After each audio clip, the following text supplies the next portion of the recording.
Hello friends. Did you know nearly 80% of those who watch my videos aren't subscribed? If you enjoy these stories, please hit that subscribe button and leave a like. It really helps. Thank you for being here. By the way, where are you watching from? Let me know in the comments. The humidity hit me like a wet blanket the moment I cracked open the cab door. Florida in August. Thick air that sticks to your skin and makes you regret every life choice that brought you here. My name's Orville. Been driving these roads for 23 years. Mostly night shifts because the rates are better and the highways are emptier. That particular night in August 2023, I was hauling refrigerated produce from Miami up to Jacksonville. Nothing special, just another run I'd done hundreds of times before. I'd been on the road since 9 p.m., and it was pushing 2 in the morning when I noticed something was off. You develop a sixth sense after years of driving. You know every sound your rig makes, every vibration, every little quirk. That night, there was something different about the cab. Can't explain it exactly, just felt like the air was wrong. Like when you walk into your house and know immediately someone's been there. I pulled off at a way station near Fort Pierce to do my regular checks. The place was dead. No DOT officers, no other trucks, just me and the buzzing fluorescent lights. I grabbed my flashlight and did a walk around, checking the tires, the refrigeration unit, the door seals. Everything looked fine from the outside. But when I climbed back into the cab, that feeling got stronger. The dashboard clock read 2:17 a.m. I reached for my thermos of coffee, and that's when I saw it. A tiny red light, no bigger than a pinhead, blinking from somewhere near the overhead compartment. At first, I thought maybe it was just a reflection from outside, but when I moved my head, the angle stayed wrong. The light was inside the cab.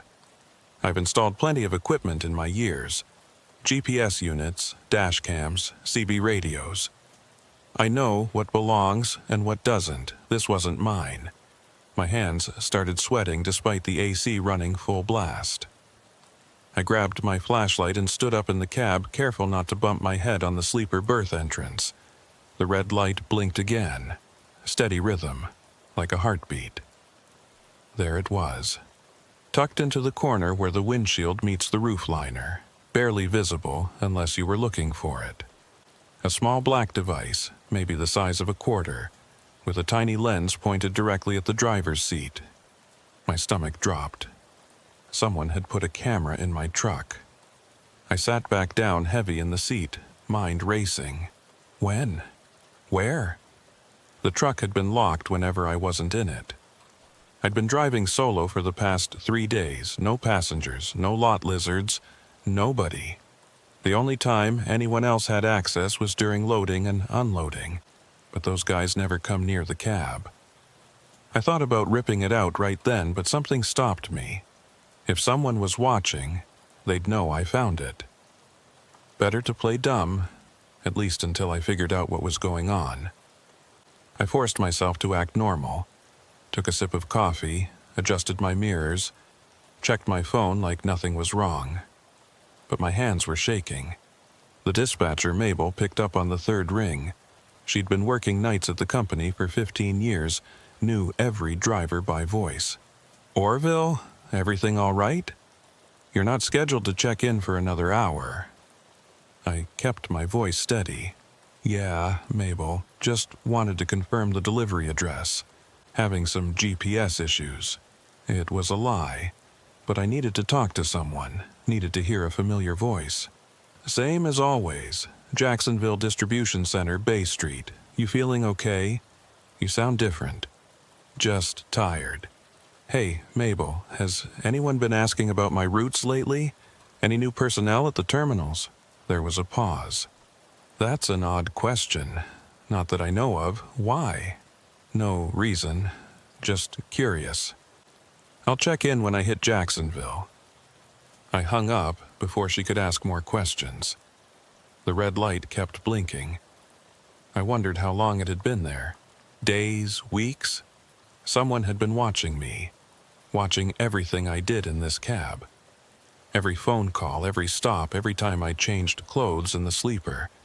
The thought made my skin crawl. I pulled back onto I-95, trying to think clearly.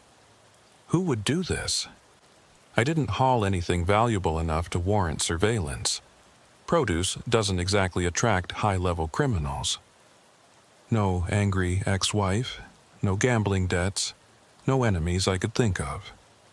I kept to myself, did my job, went home to an empty apartment. The highway stretched out ahead, empty except for the occasional car passing in the left lane. Every few minutes I'd glance at that red light, wondering if someone was watching me right now. Were they recording? Streaming? What did they want? About 30 miles north, I pulled into a rest stop. Needed to think, needed to get out of that cab for a minute. The rest area was mostly empty. A couple of RVs, a few cars, one other semi parked at the far end. I walked around the truck 3 times, checking underneath, checking the trailer, looking for anything else that didn't belong. Nothing. When I got back in the cab, I noticed something else. My logbook, which I always kept in the side pocket, had been moved. Just slightly, but I'm particular about these things. Someone had been in here while I was gone. At a rest stop. In the 5 minutes I'd been outside. I locked the doors and started the engine, heart pounding. As I pulled out, I saw headlights in my mirror. A car had been parked in the shadows, lights off, and now it was following me out. Not close, but matching my speed, keeping pace. When I moved to the middle lane, it did too. When I slowed down, it slowed down. The camera kept blinking. The car kept following. And I still had 200 miles to Jacksonville. I reached for the CB radio, then stopped. If they were listening to the camera, they might be monitoring the radio too. I was alone out here, truly alone, with someone watching every move I made. The Florida highway had never felt more dangerous. That's when my phone buzzed. Unknown number, I let it go to voicemail. It buzzed again. Same number. This time I answered, keeping my eyes on the road and that car in my mirrors. Hello? Silence. Not dead air, but that kind of silence where you know someone's there, listening, breathing. I could hear something in the background, road noise, like they were driving too. Who is this? Still nothing. Then, just before I was about to hang up, a voice, male, calm, almost friendly. You're doing fine, Orville. Just keep driving. Don't do anything stupid. The line went dead. My mouth went dry. They knew my name. They were watching me right now through that camera, and they wanted me to know it. This wasn't random. This was planned. I thought about calling 911, but what would I say? Someone put a camera in my truck and told me to keep driving? They'd think I was paranoid or high. Truckers aren't exactly known for their mental stability after too many night shifts. The car behind me had moved closer, maybe 300 feet back now. I could make out the shape. Looked like a sedan. Dark color, probably blue or black. No front plate that I could see. Florida doesn't require them, which makes tracking someone a lot harder. Mile marker 167 came and went. The camera blinked. The car followed. My phone stayed silent. I started thinking about Elmer, the mechanic at our terminal. He'd worked on my rig last week, routine maintenance. Good guy, been there forever, knows engines better than anyone. But he'd been acting strange lately, nervous, jumpy. When I'd asked him about it, he'd just muttered something about management breathing down his neck. What if someone had gotten to him? Paid him to install that camera, or threatened him. Elmer had grandkids, a sick wife. Everyone's got pressure points. The Vero Beach exit was coming up. I considered pulling off, finding a well-lit truck stop, maybe a place with security cameras. But that voice echoed in my head. Just keep driving. What would happen if I didn't? Would they call the cops, claim I was carrying something illegal, plant something in my trailer? I'd heard stories. Drivers finding drugs hidden in their loads, getting arrested at weigh stations, swearing they didn't know anything about it. Most of them probably were guilty, but what if some weren't? What if this was how it started? The clock hit 3 a.m. Jacksonville was still 2 hours away at this speed. The car had backed off slightly, but was still there. I tried to get a look at the driver when we passed under streetlights, but the windows were tinted. Could have been anyone. Could have been multiple people. My fuel gauge showed 3/4 full, enough to make Jacksonville without stopping. Good. The fewer stops, the fewer opportunities for whatever this was to escalate. But my bladder had other ideas. Too much coffee, too much stress. I could hold it maybe another hour, tops. The camera kept its rhythm. Blink, blink, blink, like it was counting down to something. I thought about my route. I'd been running the same lanes for 3 years. Miami to Jacksonville, Jacksonville to Tampa, Tampa back to Miami. Clockwork. Predictable. Anyone who wanted to study my patterns would have had plenty of time. But why? What was special about tonight? Then it hit me. The load. I hadn't thought much about it when I picked up. Just another refrigerated trailer full of produce. But the paperwork had been different. Usually I get a detailed manifest. So many crates of tomatoes, so many boxes of lettuce, weights, destinations. This time, it just said agricultural products with a weight total. Mabel had mentioned it was a new client, some export company. What if there was something else in that trailer? Something hidden among the legitimate cargo? And what if I was supposed to be the fall guy if it got discovered? The car behind me suddenly accelerated, pulling into the left lane. My grip tightened on the wheel as it came alongside me.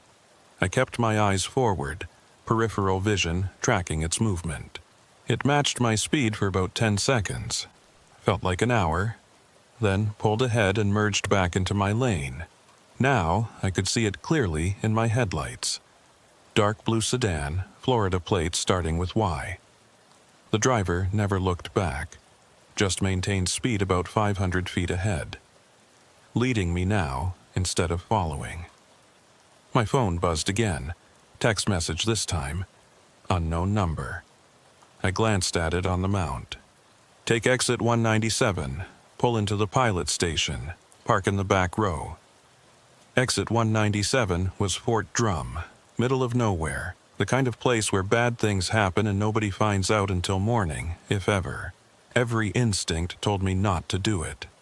But that camera was still watching, and now I had a car in front and probably another behind. I had to make a decision. Follow their instructions and maybe find out what this was about, or keep driving and risk them escalating. The exit was coming up in 5 miles. 4 miles. 3 miles. The sedan ahead put on its blinker, moving toward the exit lane. I checked my mirrors. Sure enough, another set of headlights had appeared behind me, matching my speed. Boxed in, 2 miles. I reached under my seat, feeling for the tire iron I kept there. Old habit from my first year driving when I'd gotten jumped at a rest stop in Alabama. Never had to use it, but it made me feel better. My fingers found the cold metal. 1 mile.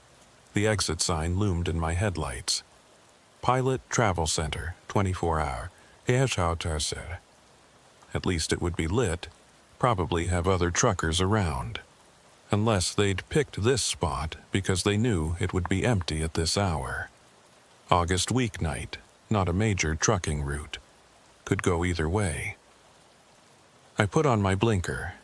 The sedan took the exit, smooth and easy. I followed, the truck behind me doing the same. As we rolled up the off-ramp, I could see the pilot sign glowing in the distance. The parking lot looked mostly empty.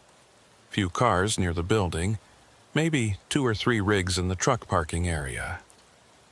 The sedan continued into the lot, passing the fuel islands, heading towards the back like they knew exactly where they were going. Like they'd been here before, planned this out. I followed, every nerve on edge, that camera still blinking away above my head. The sedan pulled into a spot near the dumpsters, far from the building lights. Engine stayed running. Nobody got out. I pulled the rig into the back row as instructed, parking parallel to the building so my driver's side faced away from the store. The truck that had been following parked 2 spaces down, also kept running. For a moment, nothing happened. 3 vehicles, engines idling, waiting. The camera blinked. My hand stayed on the tire iron. Then my phone rang. Same, unknown number. This time I answered immediately. "Get out of the truck," the voice said. Same calm tone. "Leave your phone, leave your keys, walk to the sedan." "I don't think so," I said. There was a pause, then, "Orville, we know about your sister in Ocala, Mary, right? Night shift nurse at Regional Medical. Gets off at 7 a.m., drives home down Highway 200. Pretty isolated stretch of road." My blood went cold. I didn't have a sister, but I did have a daughter named Mary who worked nights at Ocala Regional. How did they know that? I hadn't seen or talked to her in 2 years, not since the divorce. She'd taken her mother's maiden name, moved away, wanted nothing to do with me. "You're bluffing," I said, but my voice cracked.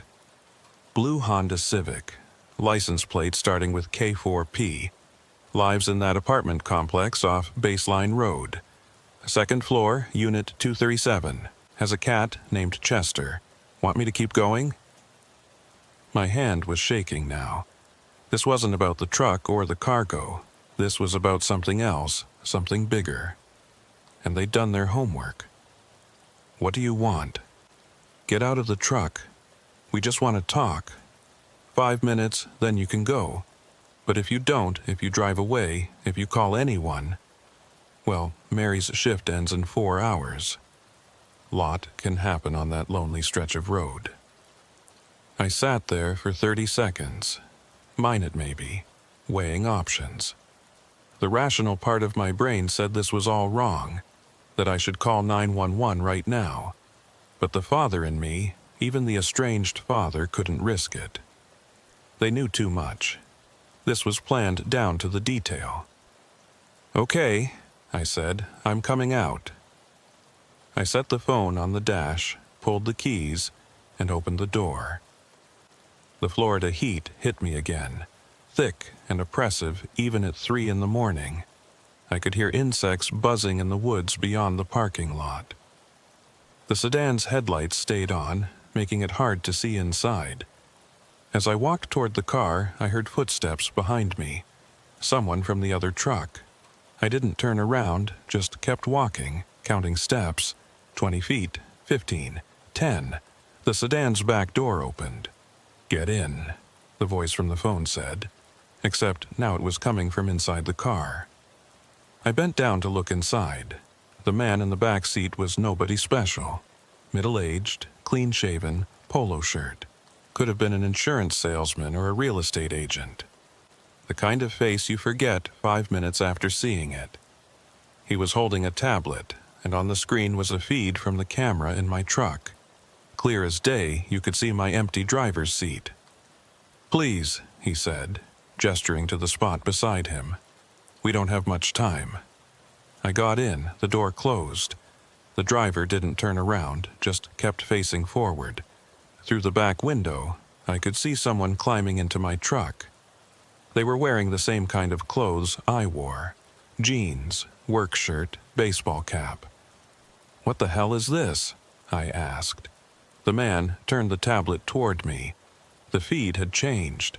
Now it was showing the interior of a different truck, different driver, but wait, I recognized that face. It was Eddie Torino, another driver from my company.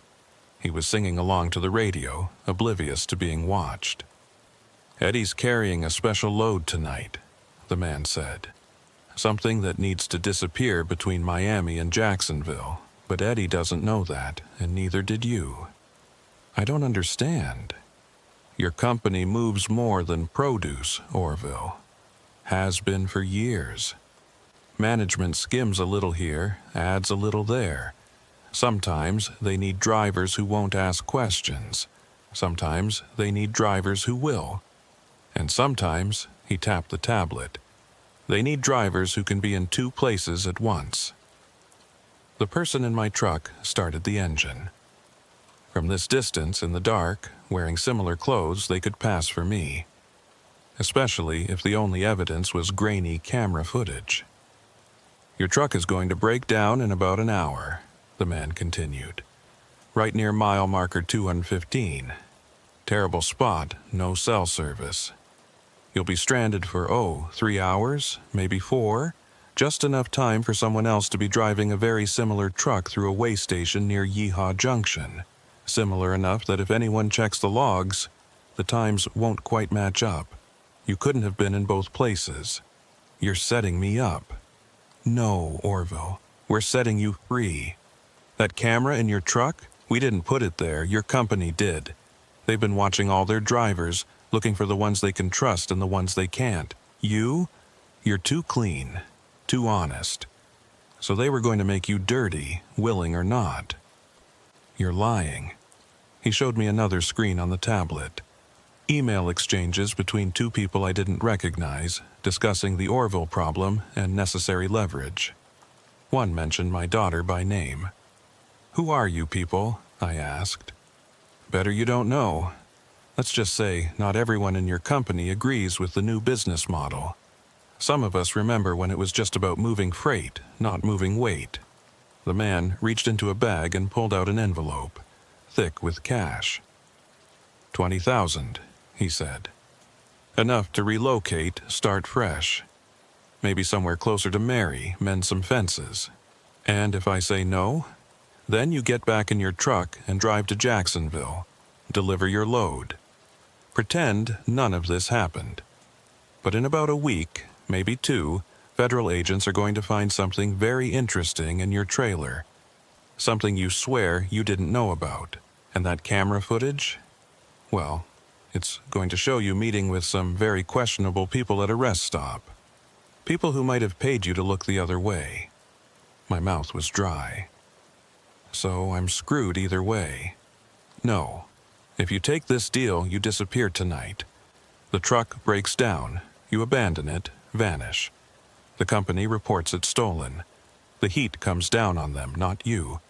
You become a victim, not a suspect." "What about my daughter?" "She'll be protected. We have people watching. The company won't risk drawing attention to her once the feds start sniffing around." I stared at the envelope. 20 grand wasn't much for a life's work, but it was more than I'd saved in 23 years of driving. And if even half of what he was saying was true, my life as I knew it was over anyway. "How do I know you won't just kill me once I agree?" The man smiled. "Orville, if we wanted you dead, we wouldn't be having this conversation.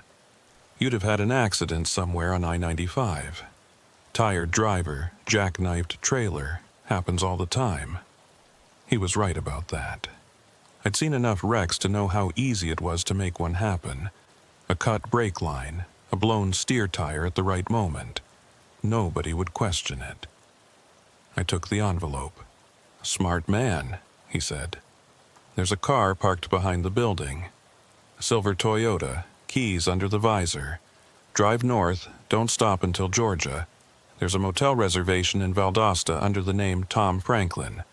Stay there 3 days, then you're free to go wherever." "What about my stuff? My apartment?" "Forget it all. You're starting over. Clean slate." He opened the door, gesturing for me to get out. As I did, he grabbed my arm. "One more thing. That mechanic friend of yours, Elmer, he didn't want to install that camera. They threatened his granddaughter. Poor guy's been drinking himself sick over it. Maybe send him a postcard from wherever you end up." Let him know you're okay. Then the door closed and the sedan pulled away. The other truck was already gone.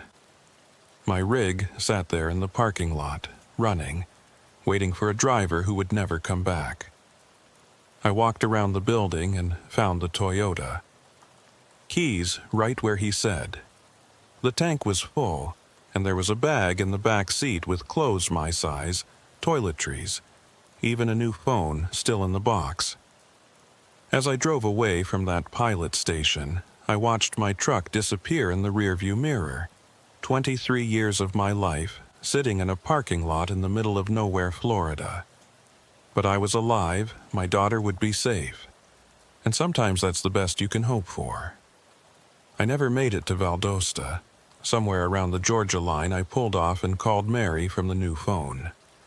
She didn't answer, probably didn't recognize the number.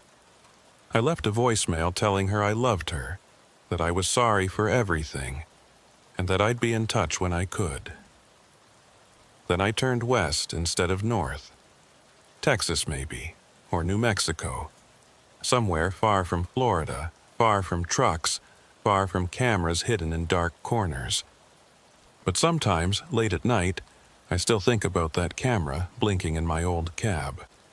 I wonder if it's still there, still recording, still watching some other driver who has no idea what's coming.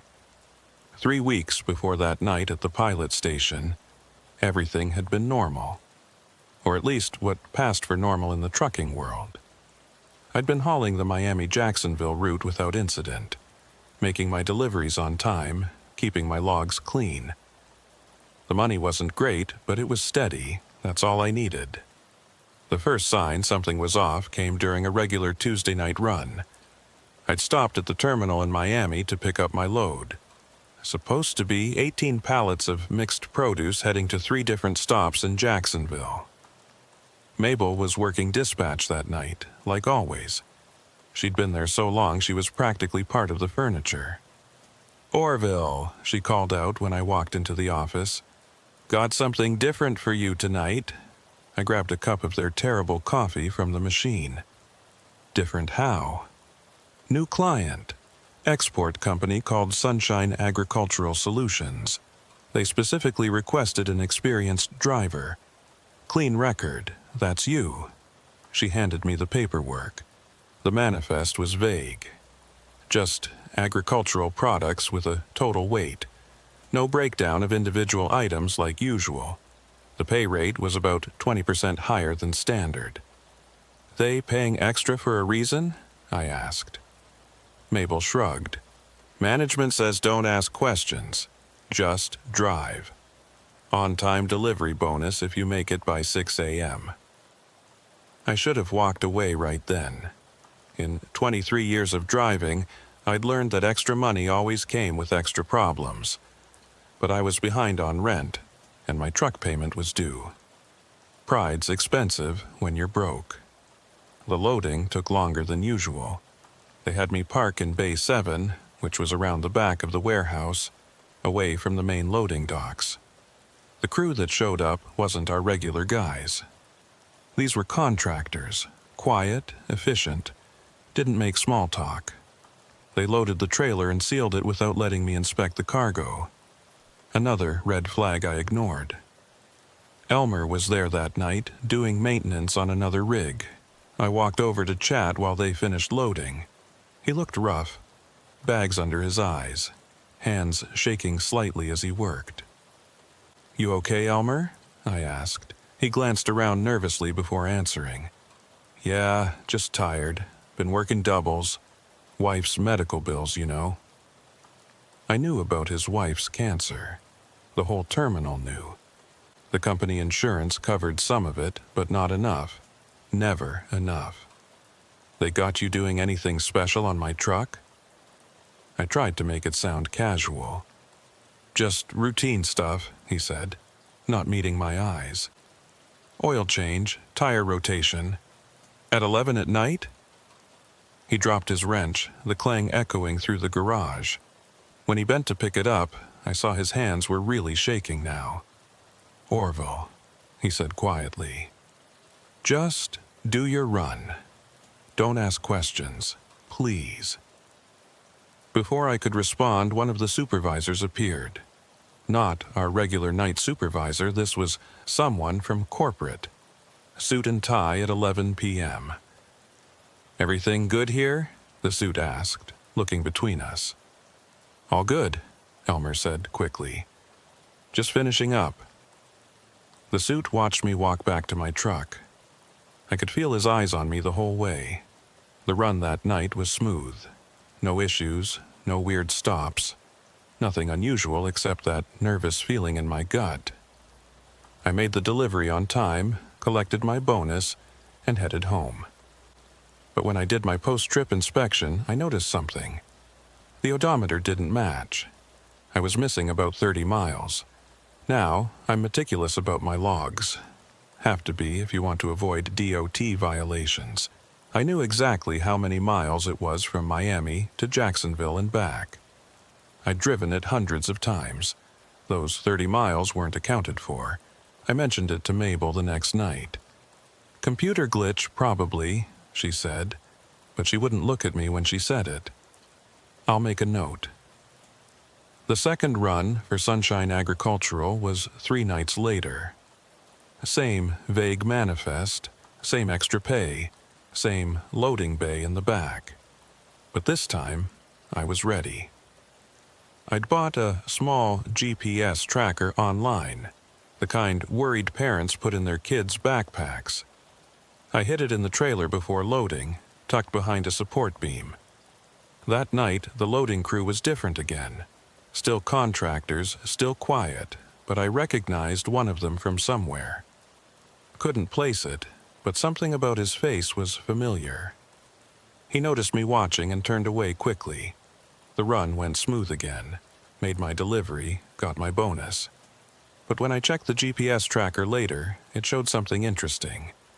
The truck had stopped for 43 minutes at a warehouse in Yeehaw Junction, a place I'd never been during time I was supposedly driving straight through. Someone was taking my truck on detours while I was driving. Sounds impossible, but the evidence was right there. The only explanation that made sense was that there were 2 trucks, mine and a double.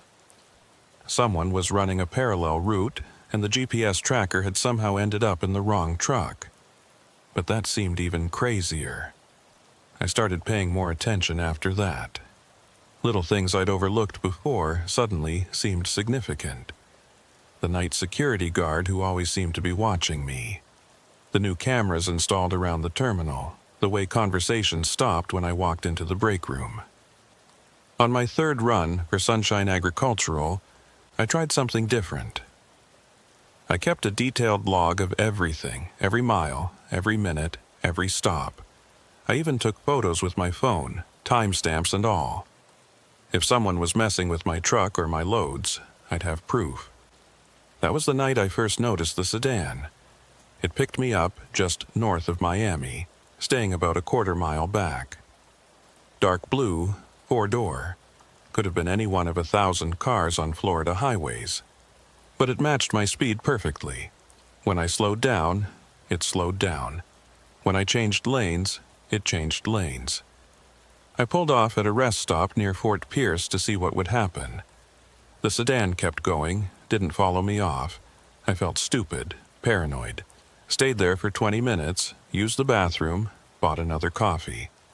When I got back on the highway, there it was again. Same distance, same lane position. That's when things got really strange. My phone rang. The caller ID showed it was Mabel, but when I answered, it wasn't her voice. "Orville," a man said. "You're asking too many questions. Who is this?" "Someone trying to help. Stop looking into things. Just drive your route, collect your pay, go home."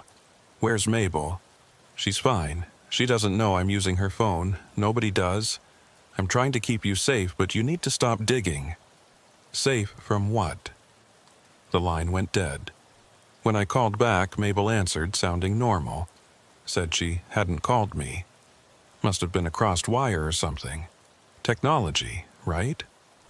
I wanted to turn around, go back to Miami, confront someone. But who? And say what? That I was being followed by a sedan that might be anyone? That someone had called me from Mabel's phone, but she didn't remember? I'd sound insane. So I kept driving, made my delivery.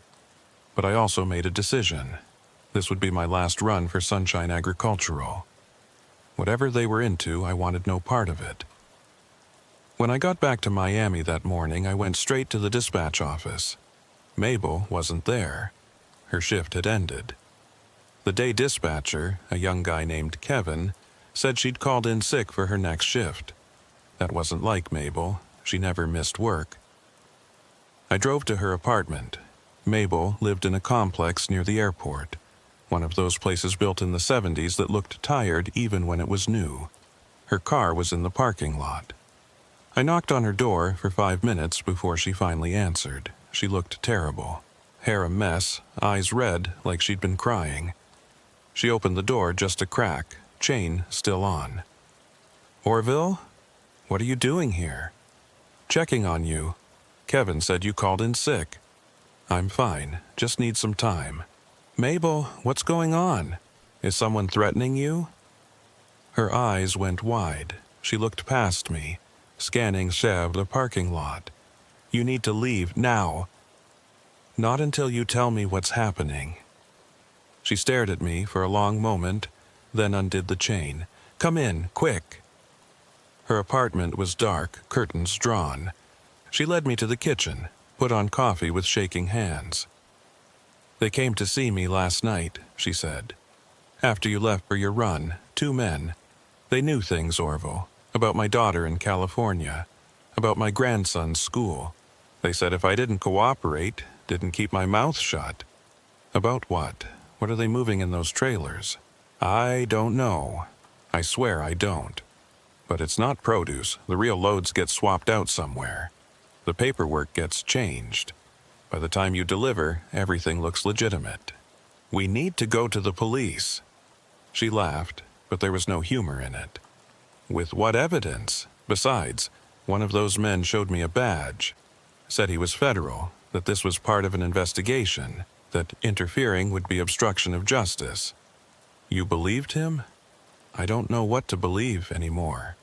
But I know I'm scared, and you should be too." She was right. I was scared. But I was also angry. I'd been driving honest loads for over 2 decades, and now someone was using me as cover for their criminal operation. My reputation, my license, my life, all of it was on the line. "Who else knows?" I asked. "I think Elmer, maybe a few others. But Orville, you can't fight this. These people, whoever they are, they've thought of everything. Just quit. Walk away." "I can't just quit. I need this job. You need to be alive more." She had a point. But walking away felt like admitting guilt, like I was part of whatever this was. And if they were threatening Mabel, what would they do if I suddenly quit? Would they think I was going to talk? I left Mabel's apartment with more questions than answers. Drove home, trying to think through my options. I could quit and hope they left me alone. I could go to the police and hope they believed me. Or I could keep driving and try to gather enough evidence to protect myself. That's when I remembered the camera. Not the one I'd later find in my truck. That was still a week away.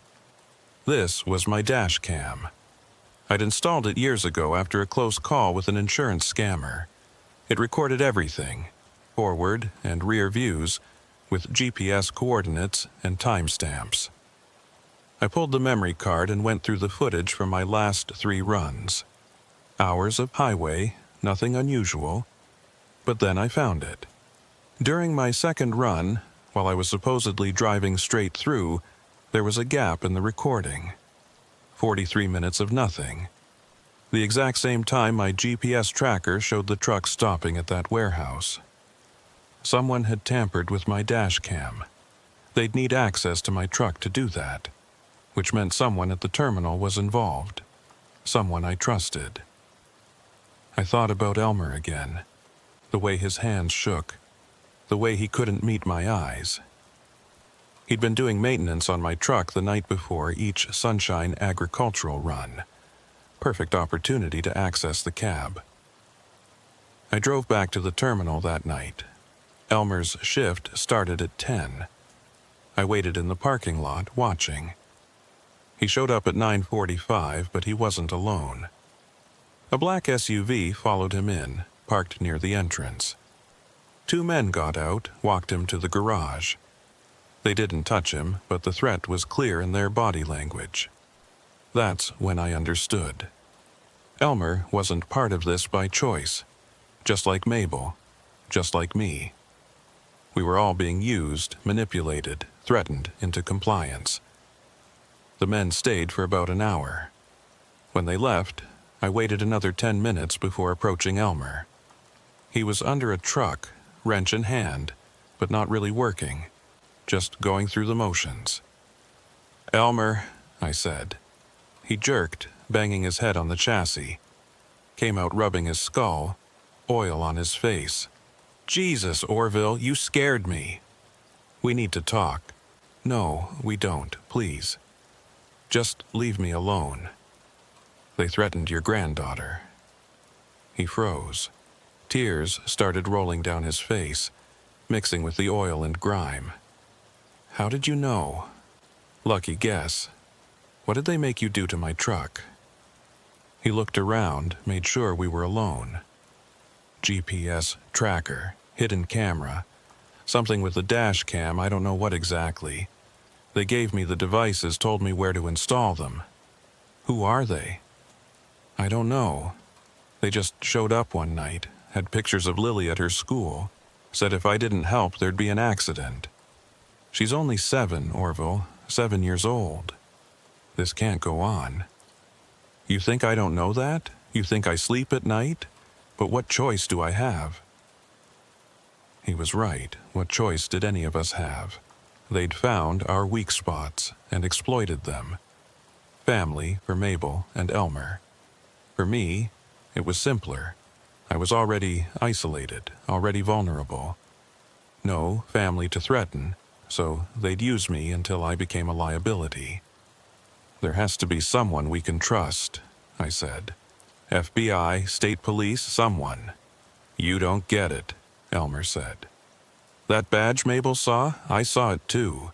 These might be the good guys, Orville, or the bad guys, or both. I don't know anymore."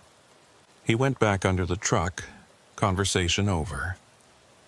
I stood there for a moment, feeling the weight of it all. Then I walked back to my own rig, climbed in, and sat in the dark. That's when I noticed the red light blinking in the overhead compartment. The camera Elmer had mentioned. It had been there all along, watching me, recording everything. My conversations, my movements, my growing suspicion. I wanted to rip it out, but that would tip them off. Better to pretend I hadn't noticed. Play dumb. Keep driving while I figured out what to do. The next run was scheduled for 3 nights later. Another Sunshine Agricultural Special. I thought about calling in sick, but that might raise suspicions. So I showed up, went through the motions, pretended everything was normal. Mabel was back at dispatch, looking hollow but functional. She handed me the paperwork without meeting my eyes. "Be safe out there," she said quietly. "Always am." As I walked to my truck, I saw the black SUV again, parked across the street, watching, making sure I did my job. The camera in my cab would tell them if I deviated from the route. The GPS would track every mile. I was trapped in a moving prison. But then, something unexpected happened. As I was doing my pre-trip inspection, a man approached. Middle-aged, forgettable face, polo shirt. The same man I'd later meet at the pilot station, though I didn't know that yet. "Nice rig," he said. "Thanks. You're Orville, right? Heard you're one of the best drivers here. Just do my job." He smiled. "That's what we're counting on. Have a safe trip." He walked away before I could respond. Got into a sedan, not the blue one that had been following me, but similar, As he drove off, he gave me a small wave, like we were old friends, like he knew something I didn't. The loading went as usual. Contractors, sealed trailer, no inspection. But this time, I noticed something else. One of the loaders slipped something under my windshield wiper when he thought I wasn't looking. A piece of paper, folded small. I waited until I was on the highway to read it. Just 4 words. Exit 197, 3 a.m. Exit 197 was the pilot station at Fort Drum. 3 a.m. would put me there right on schedule if I maintained normal speed. Someone was planning something. An intercept, maybe. Or a rescue. I had to make a choice. Follow the instructions and trust a stranger. Or ignore it and stay trapped in whatever this was. As I drove north that night, watching that camera blink above my head, feeling the weight of unseen eyes on me, I made my decision. I'd stop at exit 197. Whatever happened, it couldn't be worse than this slow suffocation, this gradual transformation from driver to accomplice. The miles rolled by. The sedan appeared in my mirrors right on schedule, just like before. But this time, I wasn't afraid. I was ready. Ready for answers. Ready for confrontation. Ready for whatever came next. When I saw the sign for exit 197, I put on my signal. The sedan followed. Behind it, another set of headlights appeared. The second vehicle, right on cue. They were herding me toward something, but maybe that something was freedom. Or maybe it was just another cage with different bars.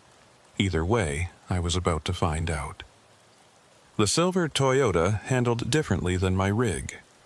After 2 decades of driving 18-wheelers, being in a regular car felt like floating. I kept checking mirrors that weren't there, reaching for gears that didn't exist. My hands wouldn't stop shaking until I crossed the Georgia line. The phone they'd given me stayed silent for the first hour. I'd pulled over twice already, paranoid that someone was following. Each time, nothing but empty highway behind me. The envelope with $20,000 sat in the passenger seat like a lead weight. Blood money, conscience money, shut up and disappear money. I didn't know which. Around 4:30 a.m., the phone finally rang. Unknown number, but I knew who it would be. "You're making good time," the voice said. Same calm tone from before. "How do you know where I am?" "The phone has GPS. Don't worry. We're the only ones tracking it. Once you get to Georgia, you can throw it away if you want." "What happens to my truck?" "Right now, it's developing mechanical problems. In about an hour, the driver will pull over, call for roadside assistance. By the time anyone shows up, it'll be abandoned.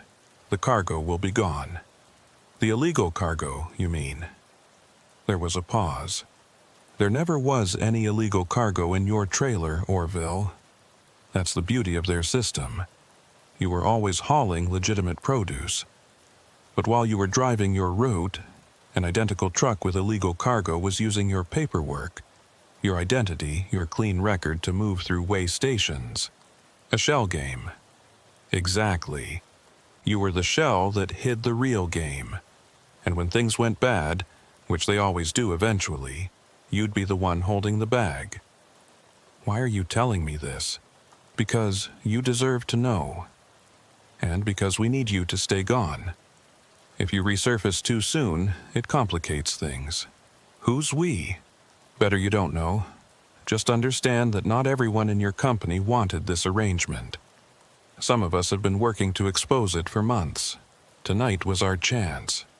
"What about Mabel, Elmer?" "They'll be questioned when your truck is found abandoned. They'll tell the truth, that you seemed stressed, paranoid, that you'd been asking strange questions. The investigators will assume you were involved in the smuggling operation and ran when it got too hot. So I'm the fall guy after all. No, you're the catalyst. Your disappearance triggers an investigation. The feds were already watching, waiting for something to crack the case open. This is it. And my daughter? We have people watching. She's safe. The company won't risk touching her now. Too much attention.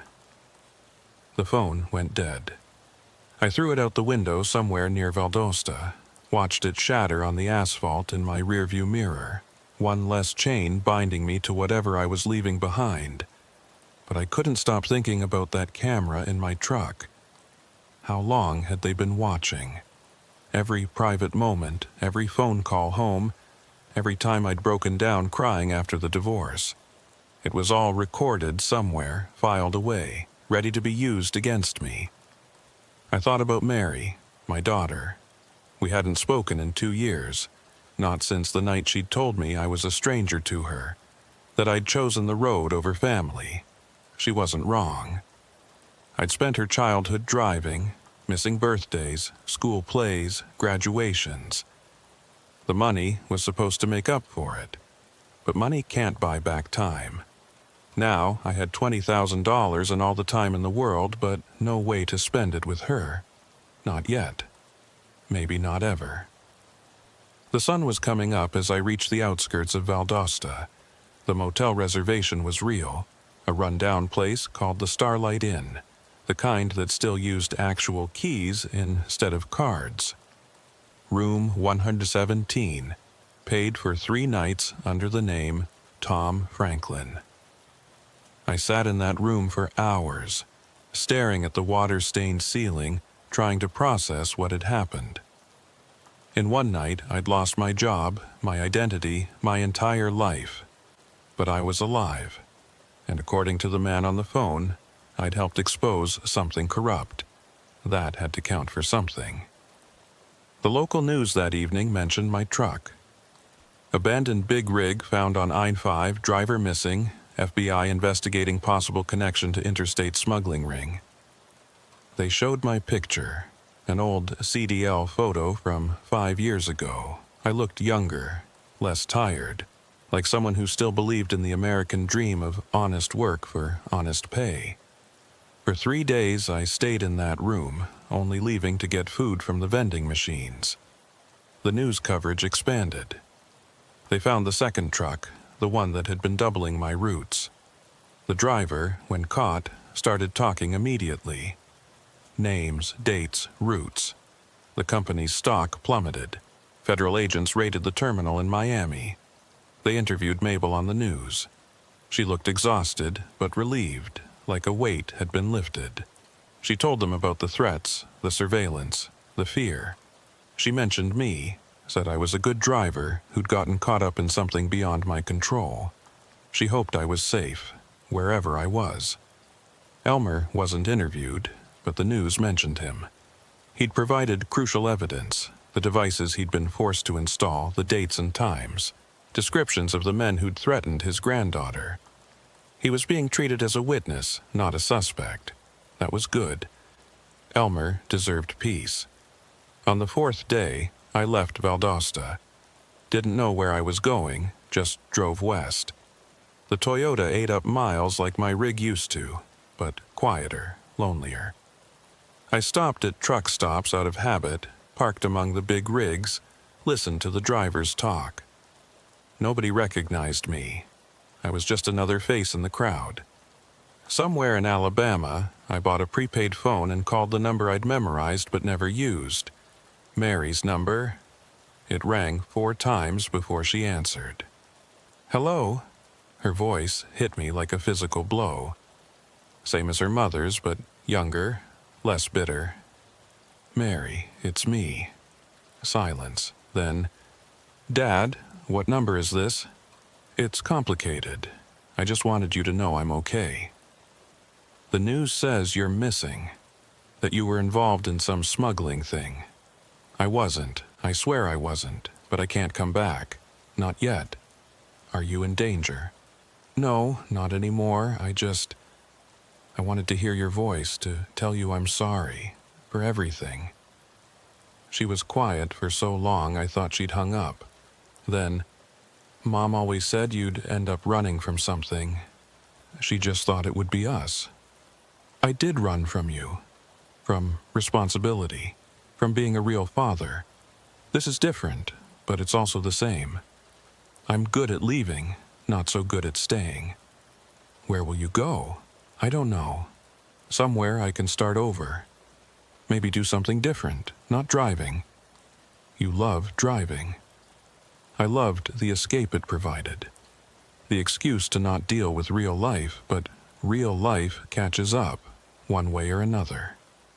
Dad, be careful. Whatever this is, whatever happened, just be careful. I will. Mary, I know I have no right to ask. But maybe someday, when this is all over, we could try again. Not as the father who left, but as the man who finally stopped running. Maybe, she said, someday. I hung up and cried in that Alabama truck stop parking lot. Big, gasping sobs that I'd held in for years. Truckers walked by, pretended not to notice. Professional courtesy. Everyone breaks down sometimes.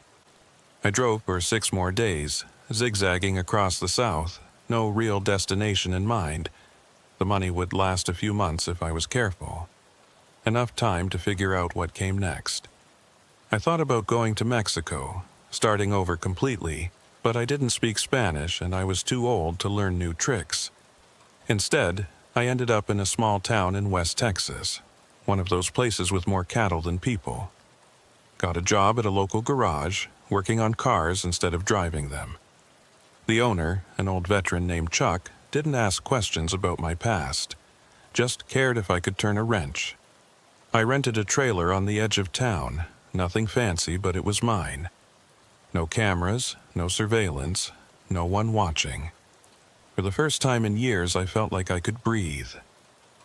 The news about the smuggling ring dominated headlines for weeks. 23 arrests, including 3 company executives and 2 federal agents who'd been taking bribes. The investigation expanded to other trucking companies, other routes. It was bigger than anyone had imagined. They never found me. After a while, they stopped looking.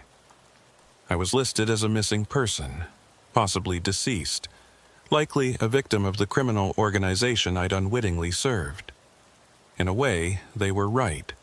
The Orville who'd driven those routes, who'd believed in the company, who'd trusted the system, that man was gone. 6 months passed. I grew a beard, gained some weight, started going by Tom. The locals accepted me as just another drifter who'd decided to stop drifting. I fixed their cars, kept to myself, lived quietly. Then one day, Elmer walked into the garage. I recognized him immediately, even though he looked different. Healthier. The shaking was gone, the nervous energy replaced by something like peace. He recognized me too, despite the beard and the weight. "Thought I might find you here," he said. "How?" "The man who helped you that night. He told me you were safe, that you'd gone west. Took me a while to narrow it down, but there aren't that many small-town garages hiring mechanics with no questions asked." "Why are you here?" "To say thank you, and to tell you it's over. Really over. The company's gone, the bad guys are in prison, and those of us who were caught in the middle, we're free." "What about your granddaughter? Safe? Happy? Doesn't know anything about what happened. That's how I want to keep it." We talked for an hour, maybe 2. He told me about the investigation, the trials, the way everything had unfolded after I disappeared. Mabel had retired, moved to California to be near her daughter. The terminal was closed, the truck sold at auction. A whole world I'd been part of, gone like smoke. "You could come back," Elmer said. "They know you weren't involved. Your record's clean. There's nothing to go back to. Your daughter? Maybe someday, when I'm ready. When she's ready." He left that afternoon, but not before giving me an envelope. Inside was a letter from Mabel. Her handwriting was exactly as I remembered. Precise, careful, like everything she did. "Orville," it read. "I hope this finds you well. I wanted you to know that we all understand why you left. Sometimes disappearing is the only way to survive. But you should also know that you're missed. You were one of the good ones in a business that forgot what that meant. Whatever name you're using now, wherever you are, I hope you found peace. You deserve it. Mabel, I kept that letter, still have it. On bad days when the isolation gets too heavy, when I miss the road and the rhythm of the highway, I read it and remember that I made the right choice. A year later, I saw her again. Mary. She'd tracked me down somehow, probably through Elmer or Mabel. Showed up at the garage one afternoon while I was elbow deep in an engine. "You look different," she said. "Feel different too. Chuck says you're his best mechanic. Says you can diagnose problems just by listening. 23 years of listening to engines teaches you things. Mom died," she said suddenly. 6 months ago, cancer." I put down my tools, wiped my hands. "I'm sorry. She asked about you near the end, said she hoped you'd found what you were looking for out on those roads. I was looking for the wrong things. And now? Now I fix what's broken. Simple work, honest work. No cameras, no surveillance, no one watching." She stayed for 3 days. We talked about everything and nothing. About her job as a nurse, about my life in Texas, about the years we'd lost and couldn't get back. When she left, she hugged me for the first time since she was 12. "I'll visit again," she said. "If that's okay." It's more than okay. She did visit, every few months at first, then more often. We rebuilt something, not a traditional father-daughter relationship, but something real, something ours. 2 years after that night at the pilot station, I got another visitor. The man from the sedan, the one with the forgettable face. He looked exactly the same, like time didn't touch him. "Tom," he said, using my new name. "Or do you prefer Orville?" "Tom's fine. That other man is gone." "Good, that's good. You've built something here. Why are you here?" "To close the loop. To tell you that your testimony, even in absence, helped convict some very bad people. The camera footage from your truck, the GPS data, the patterns you documented, it all mattered." "I never testified." "Your life testified, your clean record against their dirty business. Sometimes that's enough." He handed me a card, plain white, just a phone number. "If you ever need anything," he said, "a favor, a recommendation, whatever, you earned it. I just want to be left alone, and you will be. This is goodbye, Orville, Tom, whoever you are now. Live well." He left, and I never saw him again. Never called the number either. Some bridges are meant to stay burned. It's been 5 years now since that night in Florida. I still work at Chuck's garage, still live in the same trailer. Mary visits regularly, sometimes brings her boyfriend, a good kid who works construction. They're talking about marriage, kids, a future. Sometimes, late at night, I dream about driving. The endless highway, the weight of the trailer behind me, the solitude of the cab. But then I remember that blinking red light, a camera watching everything, and I wake up grateful for my small, anonymous life. The other day, a trucker came through town, needed emergency repair on his rig. While I worked on it, he talked about the industry, how it's changed, how there are cameras everywhere now, in the cab, on the dashboard, even facing the driver to make sure they're not falling asleep.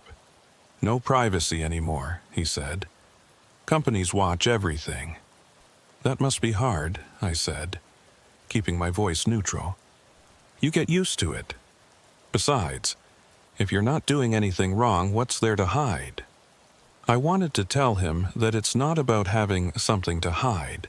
It's about the weight of being watched, the way it changes you, makes you perform your own life instead of living it. But I just finished his repair, charged him fair price, sent him on his way. That night, I sat outside my trailer, watching the stars. No cameras, no surveillance, no one tracking my every move. Just me and the vast Texas sky. Free. The money from that envelope is long gone, spent on living, on starting over.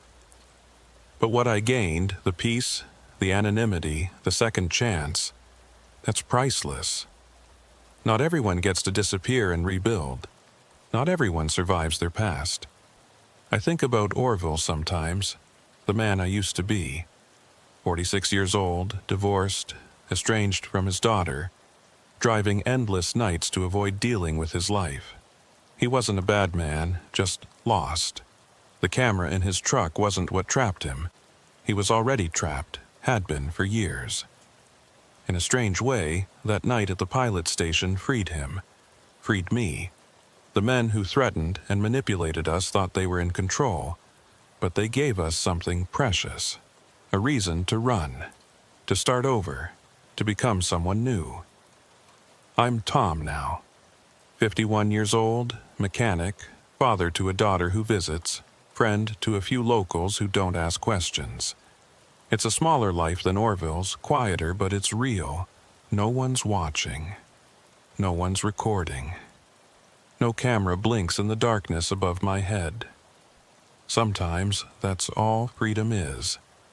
The absence of eyes upon you, the right to be unobserved, unrecorded, unknown. Orville never had that. Tom does, and that makes all the difference. The call came on a Tuesday afternoon, 5 years after I'd become Tom. I was under a Chevy pickup, replacing a transmission line, when Chuck hollered from the office. "Tom, phone for you." I almost didn't answer. The only people who called me at work were parts suppliers and Mary. But something in Chuck's voice made me slide out from under the truck. "Says it's urgent," Chuck added, holding out the receiver. The voice on the other end was familiar but older, rougher. Mabel. "Orville, Tom, I'm sorry to call you like this. I got your number from Elmer." "Mabel, what's wrong?" "It's happening again. Different company, same setup, and this time they're using your name." My blood went cold. I set down my wrench, walked outside where Chuck couldn't hear. "What do you mean, using my name?" "There's a driver in Florida. Goes by Orville Hutchins.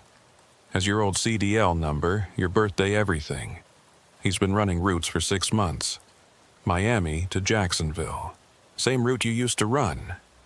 That's identity theft. We should call. It's more than that. Remember the man who helped you that night? The one with the forgettable face. He contacted me last week. Said the people who ran the old operation, some of them got out of prison. They're starting over, and they're using your ghost as cover." I sat down on a stack of old tires, mind racing.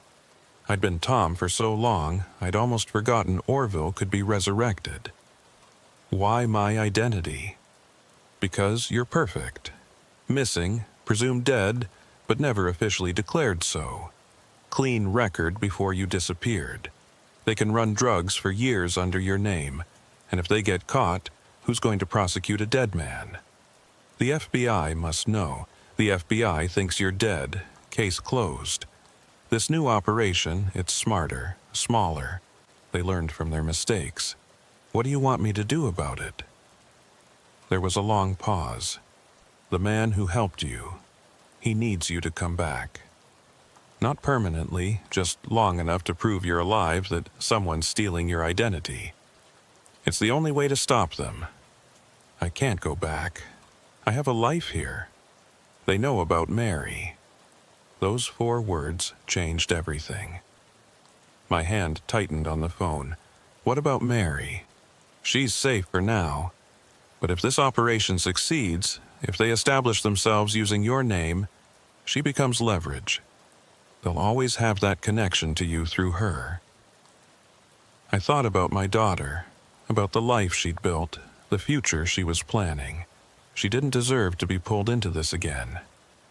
"Where?" I asked. "Miami. There's a truck stop off Highway 1, exit 27. Thursday night, midnight, he'll explain everything. Mabel, I'm not Orville anymore. I know. But sometimes the past needs us to be who we were just for a moment, to protect who we've become. She hung up. I stood there in the Texas heat, staring at nothing, feeling the weight of those 5 quiet years suddenly pressing down on me. Chuck found me there an hour later, still holding the dead phone. "Bad news?" he asked. "Old news. Thought it was buried, but it's climbing out of the grave. Need some time off? Maybe a week. Family emergency." Chuck nodded. He never pushed, never asked questions. It's why I'd stayed so long. That night, I sat in my trailer, looking at the few things I'd accumulated as Tom. Not much. Some clothes, some tools, a photo of Mary from her last visit. I'd learned to travel light, to be ready to disappear again if needed. Maybe part of me always knew this day would come. I called Mary from the prepaid phone I kept for emergencies. "Dad, is everything okay? You never call from this number unless I have to go away for a few days, maybe a week." "Go away? Where?" "Florida." A silence, then, "Dad, no. Whatever this is, you don't have to. Someone's using my name, my old name. If I don't stop them, it could come back on you. Let them use it. You're Tom now. Orville's dead. Not legally. And that's the problem. Mary, I need you to be careful for the next week. Maybe stay with your boyfriend's family." "You're scaring me." "Good. Scared keeps you safe. I'll call you when it's over." "Dad, I love you, Mary. Whatever happens, remember that." The drive to Florida took 2 days. I could have flown, but I needed the time to think, to prepare. Also, Tom didn't fly. Tom didn't exist in any system that required ID. Tom was a ghost, and ghosts don't leave paper trails. As I crossed into Florida, the humidity hit like a memory. Nothing had changed. Same thick air, same endless sprawl, same feeling of things rotting just beneath the surface. I'd driven these roads thousands of times as Orville, but now they felt foreign, dangerous. The truck stop at exit 27 was one of those new mega stops. Bright lights, chain restaurants, 100 pumps. Nothing like the old places where shadows had room to breathe. I parked the Toyota in the back, near the truck parking but not among the rigs. Old habits. At 11:45 p.m. I walked to the diner, ordered coffee, picked a booth where I could see the parking lot. The coffee was terrible, but it gave me something to do with my hands. At exactly midnight he walked in. Same forgettable face, same polo shirt, like 5 years hadn't passed. He slid into the booth across from me. "Tom," he said. "Thanks for coming. Let's stick with Tom. Orville's dead. That's the problem. He's very much alive and driving for Sunshine Agricultural Solutions. Same company name. These people aren't creative. They're creatures of habit. Same roots, same methods, same vulnerabilities. And same ending? Me disappearing while you clean up?" He smiled. "No. This time, we need Orville to resurrection himself. Publicly, loudly. Make it impossible for them to use his name. That puts a target on my back. The target's already there. They know you're alive. They've known for months." My coffee cup stopped halfway to my mouth. "What?" "They've been watching Mary, following her visits to Texas. They know about Tom, about the garage, about your quiet little life. They're letting you exist because you're useful as a ghost. The moment you become inconvenient, you son of a bitch. You knew this and didn't warn me? We only found out last week. That's why Mabel called. That's why you're here. What do you want me to do?" He pulled out a folder, slid it across the table. Inside were photos of a man who looked like me if I'd kept driving, kept aging in that cab. Same build, similar face, but harder, meaner. He was standing next to a rig with my old company's logo, which shouldn't exist since the company was supposedly defunct. This is Marcus Webb, a small-time criminal who got recruited for his resemblance to you. He's been living as Orville Hutchins, building a reputation as a reliable driver who doesn't ask questions. Where's the real cargo? Same as before. Hidden compartments, secondary manifests. But this time they're moving more than drugs. Weapons. The kind that make federal agencies very nervous. And you want me to what? Confront him? Take my name back? I want you to drive. I laughed. I haven't driven a rig in 5 years. It's like riding a bike. Besides, we don't need you to actually haul anything. We just need you to be seen. Logged into the system. Captured on way station cameras. Create a paradox. 2 Orville Hutchins in 2 different places at the same time. That's insane. That's the point. It forces an investigation. Forces them to figure out which Orville is real. And when they do, the whole operation unravels. What about Mary? We'll protect her. Have been, actually. That boyfriend of hers, he's one of ours. I stood up so fast the coffee spilled. What? Sit down. People are watching. I sat, hands shaking with rage. You've been spying on my daughter? We've been protecting your daughter. Big difference. And before you ask, yes, he genuinely cares for her. That was a happy accident, but his primary job is keeping her safe. She doesn't know? No, and she won't if you help us end this. I wanted to punch him, to walk out, to drive back to Texas and forget all of this, but he was right. The target was already on our backs. Running wouldn't remove it. What exactly do you need me to do? Tomorrow night, Marcus will be picking up a load in Jacksonville, driving to Miami. You'll be picking up a different load in Tampa, driving to Orlando. Both trucks will be logged as Orville Hutchins. Both will hit way stations. Both will be captured on DOT cameras. They'll arrest me. They'll detain you. Question you. Run your prints, your real prints. And when they realize you're the real Orville Hutchins, that someone's been impersonating you, the dominoes start falling. And Marcus will be carrying enough illegal weapons to put him away for 20 years. When he claims to be Orville Hutchins, and you're sitting in an interrogation room in Orlando, they'll know he's lying. Exactly. It was elegant in its simplicity. Use their own con against them. Create confusion where they relied on false clarity. I need guarantees, I said. Mary stays protected. My life in Texas stays untouched. And when this is over, Orville Hutchins gets officially declared dead. Done, done, and done. He pulled out keys, registration, a CDL with my old photo, but current date. Your truck's in Bay 47, loaded and ready. Tampa run leaves at 4 a.m. Just like that? You had this all prepared? We've been preparing for months. We just needed you to agree. I took the keys. They felt heavier than I remembered. One more thing, he said. Elmer's your mechanic on this run.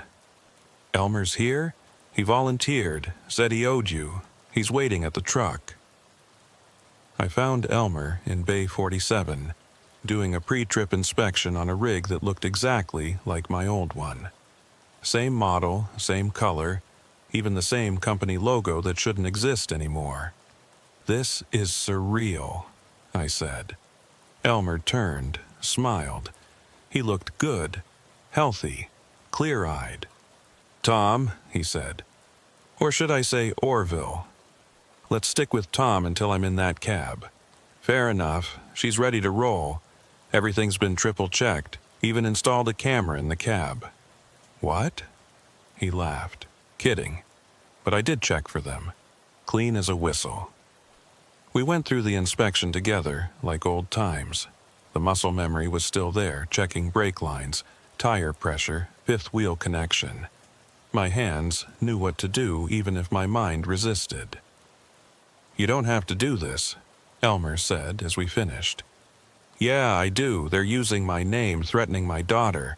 It ends now." "The man in the polo shirt, do you trust him?" "No, but I trust that our interests align. For now." At 3:45 a.m., I climbed into the cab. The seat felt familiar, the wheel solid in my hands. I adjusted the mirrors, checked the gauges, felt 23 years of experience flooding back. Orville wasn't dead, he'd just been sleeping. The engine turned over smooth. I let it idle, feeling the vibration, the power. Part of me had missed this, the simplicity of it. Point A to point B. No ambiguity, no gray areas, just the road. Elmer knocked on the door. "Manifest is in the folder. Tampa Distribution Center to Orlando. Legitimate cargo, medical supplies. Should take you about 2 hours. What about way stations? You'll hit 2, Brooksville and Wildwood.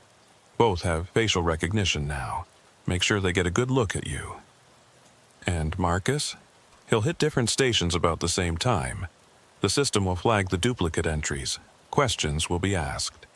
I nodded, put the truck in gear. Elmer stepped back, gave me a thumbs up. As I pulled out of the bay, I saw the man in the polo shirt standing by the diner, watching. He raised his coffee cup in salute. The highway was empty at 4 a.m. Just me and the occasional car, the rhythm of the road returning like an old song.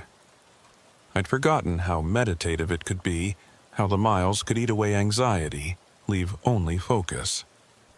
The first way station came up faster than expected. The sign flashed, "All trucks must enter." I signaled, slowed, pulled into the lane. The scale system was automated now. No need to stop if you were in compliance. But the cameras were everywhere. Front, side, overhead. They captured everything. I made sure to look directly at the main camera as I rolled through. Let the facial recognition get a perfect shot. The light turned green, weight good, free to go. But I knew that somewhere, a computer was logging this. Orville Hutchins, Florida CDL, heading north on I-75. 20 miles later, my phone rang. Not the prepaid, the smartphone the man had given me. "You just created your first paradox," he said. "Marcus hit the way station on I-95 3 minutes ago. Same name, same CDL number, different location." That was fast. DOT computers don't flag it immediately. Takes about an hour for the system to recognize the impossibility. By then, you'll have hit the second station. What if they stop me before Orlando? They won't. They'll want to see where you're going, what you're carrying. You're not the criminal here, you're the key to exposing them. The second way station was busier. 3 trucks ahead of me, state trooper parked at the exit. My hands started sweating. 5 years of hiding, and here I was deliberately putting myself in the system. The truck ahead cleared. My turn. I pulled forward, stopped on the scale. The trooper looked up from his computer, made eye contact. I nodded, professional courtesy. He nodded back, went back to his screen. Green light, move along. As I pulled back onto the highway, I realized I'd been holding my breath. The old Orville would have been calm, just another day at work. But Tom knew better. Tom knew that cameras were never just cameras, that normal was often performance. Orlando came into view as the sun was rising, painting the city in orange and pink. The distribution center was in an industrial area, surrounded by identical warehouses. I found the receiving dock, backed in smooth. Still had the touch. The dock workers unloaded quickly, efficiently. Normal cargo, normal delivery. Nothing suspicious except the driver's name causing computers across the state to flash warnings. I was signing the paperwork when the first police car arrived. No sirens, no drama, just two officers walking toward me with practiced calm. "Orville Hutchins?" one asked. "That's me. We need you to come with us. Few questions about your documentation." "Is there a problem?" "That's what we're trying to figure out." I went willingly, no resistance, no drama. In the back of the squad car, I texted the number the man had given me. Picked up. The response was immediate. "Marcus in custody, Jacksonville. Showtime." The interrogation room was exactly what you'd expect. Fluorescent lights, metal table, two-way mirror. They left me there for an hour, let me stew. Tom wanted to run. Orville knew to wait. Finally, two detectives entered.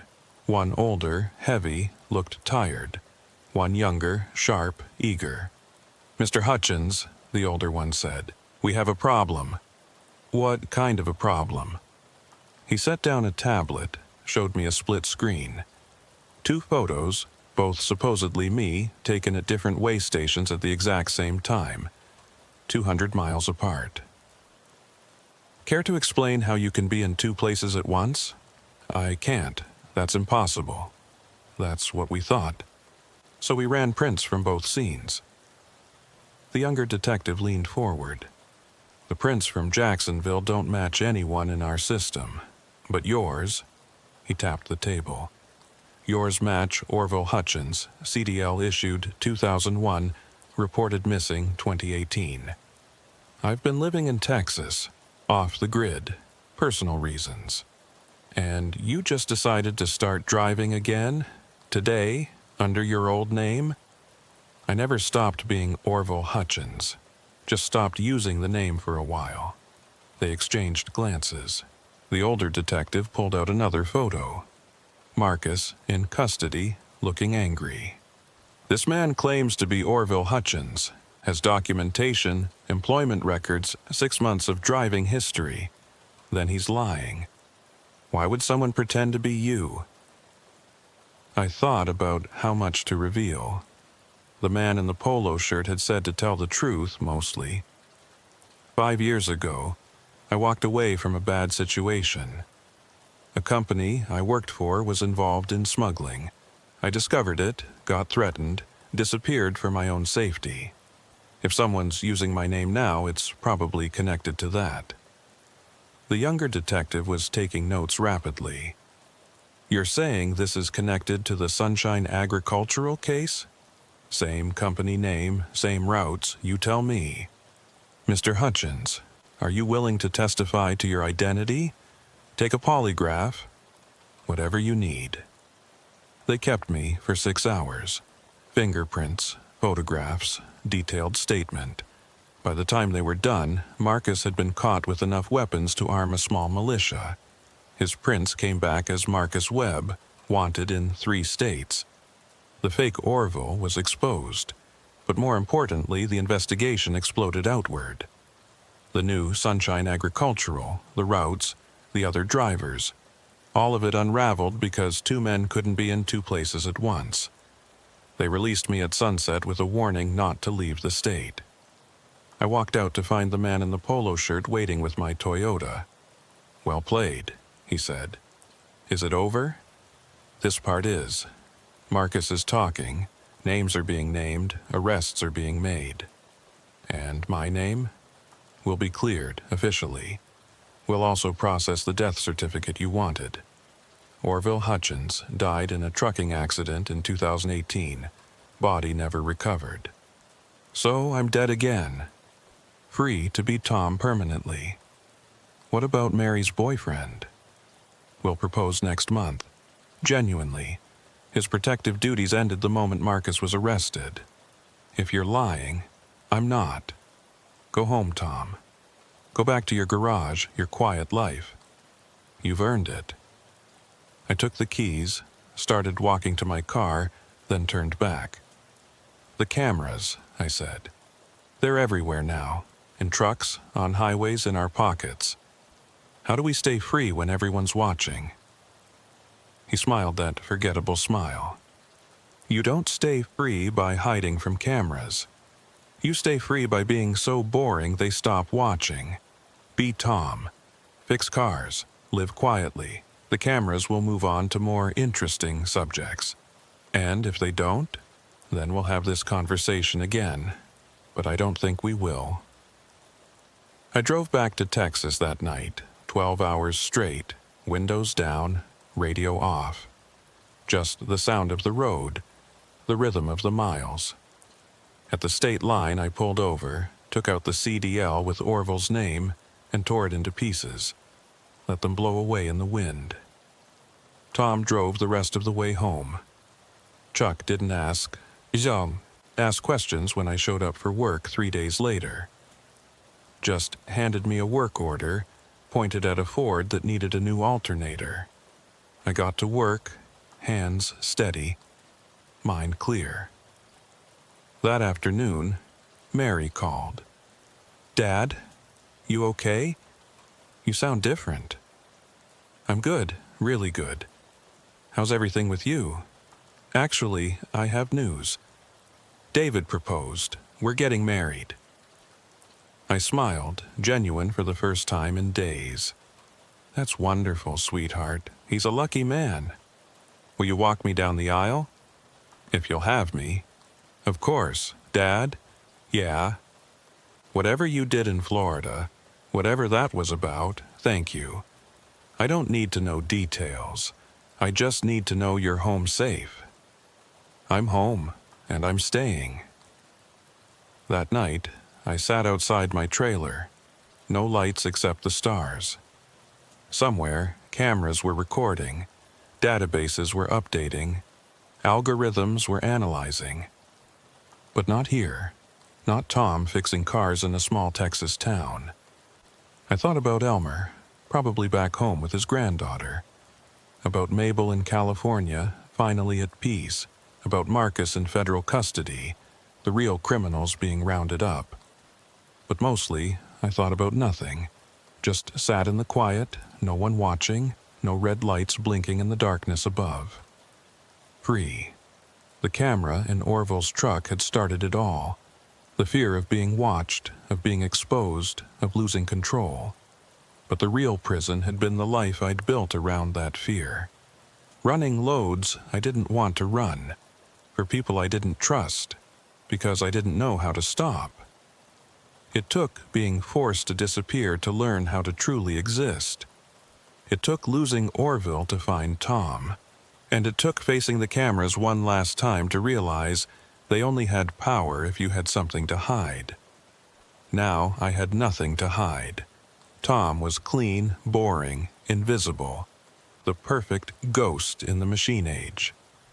6 months later, at Mary's wedding, I walked her down the aisle in a rented suit that didn't quite fit right. David, I never asked if that was his real name, shook my hand firmly, met my eyes without flinching. Whatever he'd been before, he was Mary's husband now. That was enough. During the reception, I stepped outside for air. Found Mabel there, older but elegant in a blue dress. "Tom," she said, "you look well. You too. California suits you." I heard Orville Hutchins was officially declared dead last month. I heard that too. Sad story. Good driver, wrong place, wrong time. Yes, but Tom seems to be doing well. Mary says he's the best mechanic in West Texas. She exaggerates. We stood in comfortable silence, watching the stars. Finally, she said, "Do you miss it, the road?" I thought about it, the honest answer.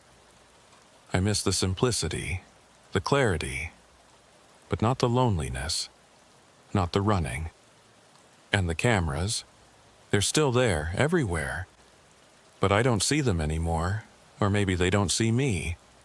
She smiled, invisible in plain sight. Something like that. We went back inside, danced at my daughter's wedding, smiled for the photographer's camera without flinching, let the moments be captured, stored, shared, because Tom had nothing to hide. The drive back to Texas was quiet. No radio, No phone, just the hum of the engine and the whisper of tires on asphalt. I passed dozens of big rigs, each with their cameras, their monitors, their digital eyes. But they weren't watching for Tom. They were watching for the next Orville, the next driver who stumbled into something bigger than himself. I hoped they'd be luckier than I was. Or maybe lucky wasn't the right word. Maybe they'd be smarter, see the signs earlier, get out before the cameras started blinking in the dark. But probably not. The road has a way of hypnotizing you, making you think you're free when you're really just moving in circles. It takes something dramatic to break the pattern. For me, it was a camera I didn't install, watching me for reasons I didn't understand. Now I install cameras for other people. Security systems for the local businesses, dash cams for worried parents, backup cameras for trucks. Each time I wonder what they're really looking for. Safety, control, or just the illusion that watching everything makes it manageable. But I don't ask. I just install them, take my payment, go home to my camera-free trailer. Because Tom knows something Orville never learned. The best place to hide isn't in the shadows. It's in the boring, mundane light of day, where cameras point but don't really see. The hidden camera that started everything is probably in an evidence locker somewhere, its red light long dead. But its real power was never in what it recorded. It was in what it revealed. That being watched changes you. That privacy is precious. And that sometimes the only way to be free is to let your old self die and walk away. Orville Hutchins is dead. The cameras confirmed it. Tom is alive, invisible, free. And that red light? It never blinks for him. The smell hit me first. Sweet, chemical, wrong. Like rotting fruit mixed with diesel exhaust and something else I couldn't place. It was 3 a.m, August 2023, and I was standing at the back of my trailer at a way station just outside of Gainesville, Florida. My name's Clarence.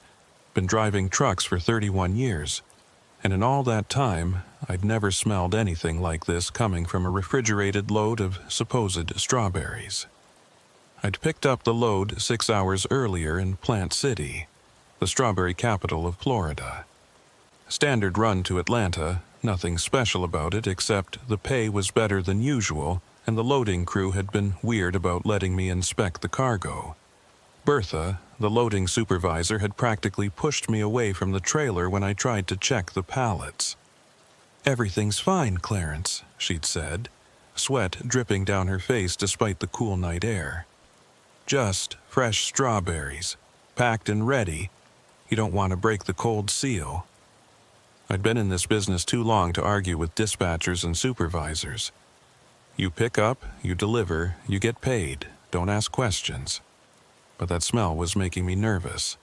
Refrigerated units sometimes leak coolant, but this wasn't that. This was something organic, something that shouldn't be in my trailer. The way station was supposed to be closed, but the lights were on for the automated system. I'd only stopped because my engine temperature gauge had been climbing, probably just the Florida humidity playing hell with my cooling system. But once I stopped, that smell got stronger.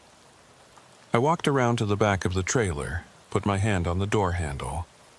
The metal was cold, which was good, meant the refrigeration unit was working. But there was something else. A vibration I could feel through the door that didn't match the steady hum of the cooling system. Every instinct told me not to open that door. In trucking, plausible deniability is your best friend. You don't know what's in the sealed trailer. You're just the driver. But that smell was getting stronger, and now I could hear something too. A scratching sound, like fingernails on metal. I backed away from the door, walked to my cab, grabbed my flashlight and my phone, started recording video, just in case. If something was wrong with the load, I wanted proof that I didn't know about it when I picked it up. The seal on the trailer door was intact, a standard metal band with a numbered tag. I took a photo of it, then used my bolt cutters to snap it. The moment the seal broke, the smell intensified. Sweet, sick, chemical. My eyes started watering. I pulled the door open just a crack, shined my flashlight inside. The front pallets looked normal. Cardboard boxes labeled with a strawberry logo, plastic wrapped, sitting on wooden pallets. But there was liquid on the floor, dark in the flashlight beam, running from somewhere deeper in the trailer. I pulled the door open wider, climbed up into the trailer. The cold hit me immediately, dropping the sweat on my skin to ice. The temperature gauge read 34 degrees, just above freezing, perfect for strawberries. But strawberries don't bleed. The liquid was coming from the third row of pallets. As I got closer, the scratching sound got louder. I pushed aside a hanging plastic curtain meant to maintain temperature zones, and that's when I saw them. The middle pallets had been hollowed out. The boxes were just a shell, a facade. Behind them was a makeshift compartment, and inside that compartment were 3 large black duffel bags. One of them was moving. My hands were shaking as I reached for the zipper on the moving bag. Part of me already knew what I was going to find, but I had to see. Had to know what they'd put in my trailer. Inside the bag was a dog. Pit bull, maybe 60 pounds, barely breathing. Its eyes were glazed, foam around its mouth, body twitching with whatever drug they'd given it to keep it quiet. There were tubes running into its stomach, sealed with surgical tape. Drug mules use people. Apparently, someone had decided dogs were less risky. I checked the other bags. 2 more dogs, same condition. One was already dead, body stiff. The third was barely hanging on, whimpering so quietly I almost couldn't hear it over the refrigeration unit. My first thought was to call 911, but then I remembered where I was. Alone at a closed way station at 3 a.m. with a trailer full of drug-smuggling dogs and hollowed-out cargo. How would that look? They'd arrest me first, ask questions later, and whoever set this up would have plenty of time to disappear while I sat in county lockup. I took more video, making sure to get clear shots of everything. The intact seal I'd just cut, the fake strawberry boxes, the dogs, the surgical modifications. Then I carefully closed everything up, went back to my cab, and called the only person I trusted. Horace picked up on the 5th ring, voice thick with sleep. He'd been my supervisor at my first trucking job 20 years ago, taught me everything about the business. Now he ran his own small operation out of Ocala, staying clean while the industry got dirtier around him. "Clarence, it's 3 a.m, man." "Horace, I got a problem, a big problem." His voice sharpened immediately. "Where are you?" "Way station outside Gainesville, northbound on 75. "You broke down?" "No. Someone tampered with my load, put something in it, something bad." "How bad?" "Federal prison, bad." There was a long pause. I could hear him getting out of bed, his wife asking what was wrong. "Don't touch anything," he said. "Don't call anyone else. I'm on my way." "Horace?" There's animals involved. Dying animals." "Jesus Christ. Okay. Give me 40 minutes. Don't move. Don't call anyone. And whatever you do, don't let anyone else near that trailer." After I hung up, I sat in the dark cab, watching the mirrors for any sign of movement. The dogs were drug mules. That much was clear. But this was more than just smuggling. This was organized, professional. Someone had surgical skills. Someone had access to my pickup location, my route, my trailer. Someone had paid off Bertha to keep me from inspecting the load. 20 minutes passed. Then 30. A car pulled into the way station. Not Horace, too early. It was a dark sedan, no lights, creeping slowly toward my truck. I locked the doors, grabbed the tire iron I kept behind the seat. The sedan stopped about 50 feet away. Nobody got out. We sat there, them watching me watching them. My phone buzzed. Text from an unknown number. "You opened the trailer." I didn't respond. Another text. "That was a mistake." Then another. "Walk away now. Leave the truck, we'll handle it." I typed back, "Can't. DOT will track me. We'll handle DOT. Walk away or become part of the problem." The sedan's engine was still running. I could see exhaust in the humid air. They were waiting for my decision, but I'd already made it when I called Horace. I wasn't walking away from this. I texted back. "I already called state police. They're en route." It was a lie, but it worked. The sedan's reverse lights came on. They backed out fast, tires squealing as they hit the highway. I got a partial plate. Florida tags starting with X4. Not much, but something. 15 minutes later, Horace arrived in his old pickup. He parked next to my cab, climbed up to the passenger door. I let him in. "Show me," he said. I led him to the back of the trailer, showed him everything. He took his own photos, his face getting grimmer with each shot. "You know what this is?" he asked. "Dogs turned into drug mules. More than that. This is a cartel operation. Professional. They use animals because they're harder to detect than human mules. Dogs don't sweat, don't get nervous at checkpoints. How do you know that?" He gave me a look. "I've been in this business 40 years. I've seen everything. Lost friends to stuff like this. Good drivers who got caught up in bad loads." We went back to the cab. Horace pulled out a burner phone, dialed a number from memory. "Yeah, it's me," he said to whoever answered. "I need that favor, now. Gainesville Way Station, northbound 75. No, not me, a friend. Yeah, that kind of problem." He hung up, turned to me. "Help's coming. Not police, but people who can handle this right." "Who?" "DEA. But not the official kind, the kind that doesn't want paperwork." That doesn't sound legal. Legal got complicated when they put dying dogs full of heroin in your trailer. This is about survival now. We waited another 30 minutes. Then 2 SUVs pulled in, dark colors, tinted windows. 4 people got out, 2 men, 2 women, all wearing civilian clothes but moving like law enforcement. The lead woman approached, badge on her belt but not displayed. "Horace," she said, "been a while. Agent Martinez, thanks for coming." She looked at me. "You're the driver?" "Yes, ma'am." "Tell me everything. From the beginning." I told her about the pickup, about Bertha's nervousness, about the smell and the discovery. She listened without interrupting, one of her partners recording everything on a phone. "Show us," she said when I finished. We went through the whole thing again. This time, they used special equipment. Cameras, chemical sensors, evidence bags. One of them, a younger guy with medical training, checked the surviving dogs. "One's definitely dead," he said. "One might make it if we get it to a vet now. The third, 50-50.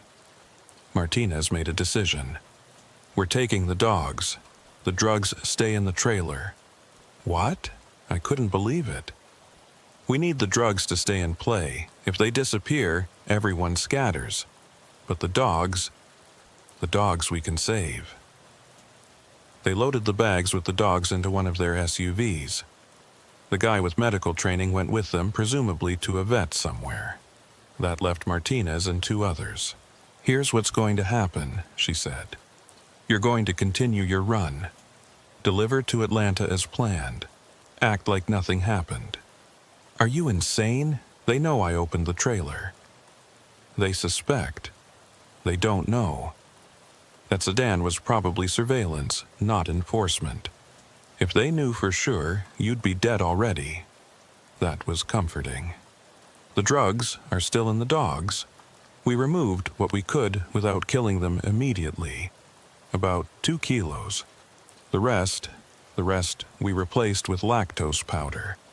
Similar weight, similar appearance if anyone checks casually. And when I get to Atlanta, we'll be watching every mile. When they come for the drugs, and they will, we'll be ready. You're using me as bait. We're using you as an opportunity. This is bigger than one load, Clarence. This is a whole network. We've been trying to crack it for 2 years. Horace stepped in. Clarence, these are good people. They'll keep you safe. Like they kept those dogs safe? Martinez's face hardened. Those dogs were dead the moment they were cut open. We're trying to save the next ones, and the next driver who might not be as lucky as you. She had a point. If I hadn't stopped for engine trouble, if I hadn't smelled that smell, I would have delivered the load none the wiser. Until the DEA kicked in my door 6 months later with conspiracy charges. What about Bertha, the loading supervisor? We'll handle her after this is over. Right now, she needs to think everything's normal.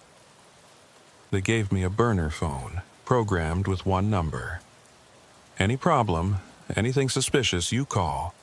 We'll be no more than 2 minutes away the entire trip. What about my regular phone? Keep it on.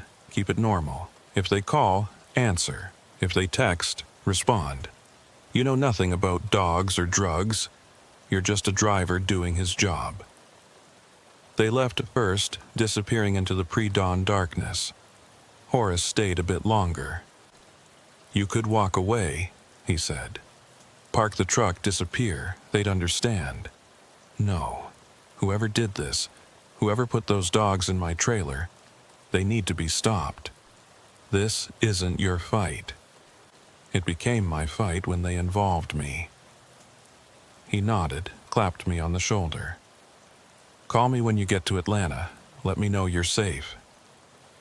After he left, I sat in my cab for another hour, waiting for sunrise, trying to process everything. 3 dogs turned into drug mules. At least 1 dead, maybe 2 by now. Also, someone could move a few kilos of heroin without risk to human carriers. The sun came up slow, painting the Florida sky orange and pink. Normal cars started passing on the highway, the world waking up, oblivious to what was in my trailer. I started the engine, pulled back onto I-75. The phone they'd given me buzzed once. Text message. Silver Honda, 3 cars back. We're here. I spotted them in my mirror. Keeping pace, not too close, not too far. Guardian angels in an unmarked car. It should have made me feel safer. Instead, it reminded me that I was now bait in a trap I didn't fully understand. The miles rolled by. Gainesville to Ocala. Ocala to Wildwood. Every truck stop, every exit, I expected someone to come for the drugs. But nothing happened.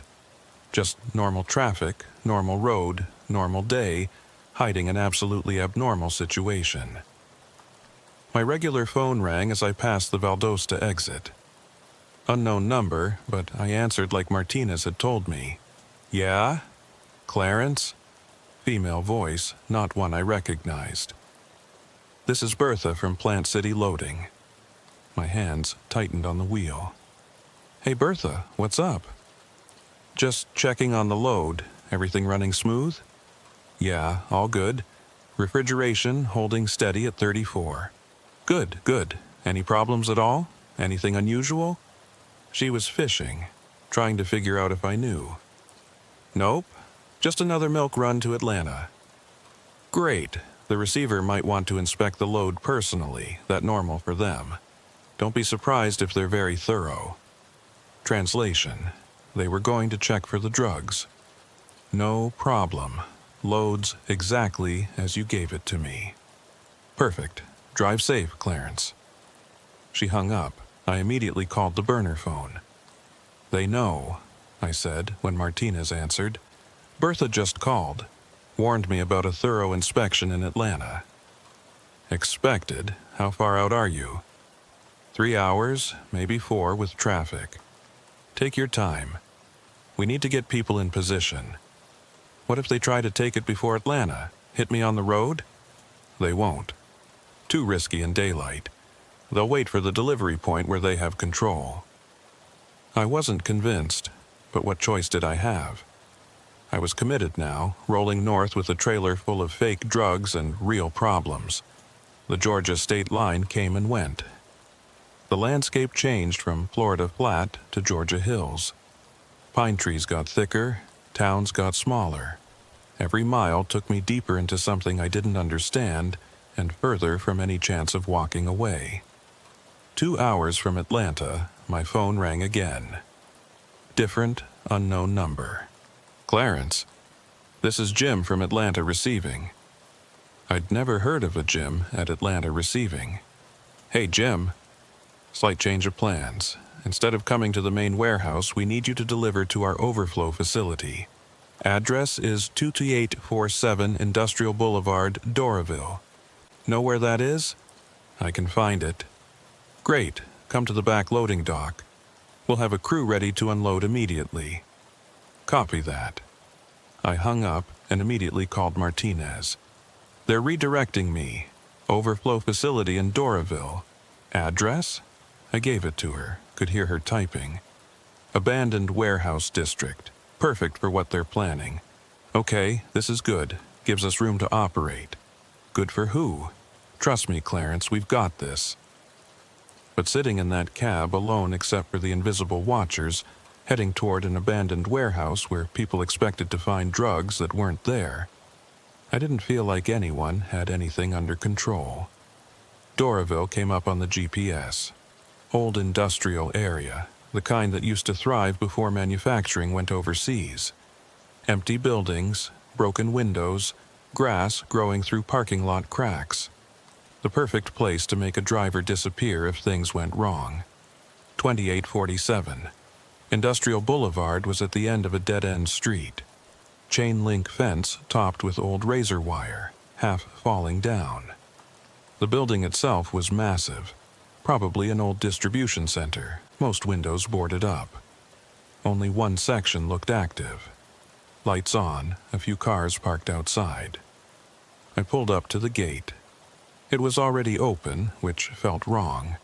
Places like this always had security, even if it was just for show. But the gate was wide open, inviting me in. The loading dock was around back, just like Jim had said. 3 men were waiting, all wearing work clothes that looked too new, too clean. They watched me back in, faces expressionless. I set the brakes, climbed out slow.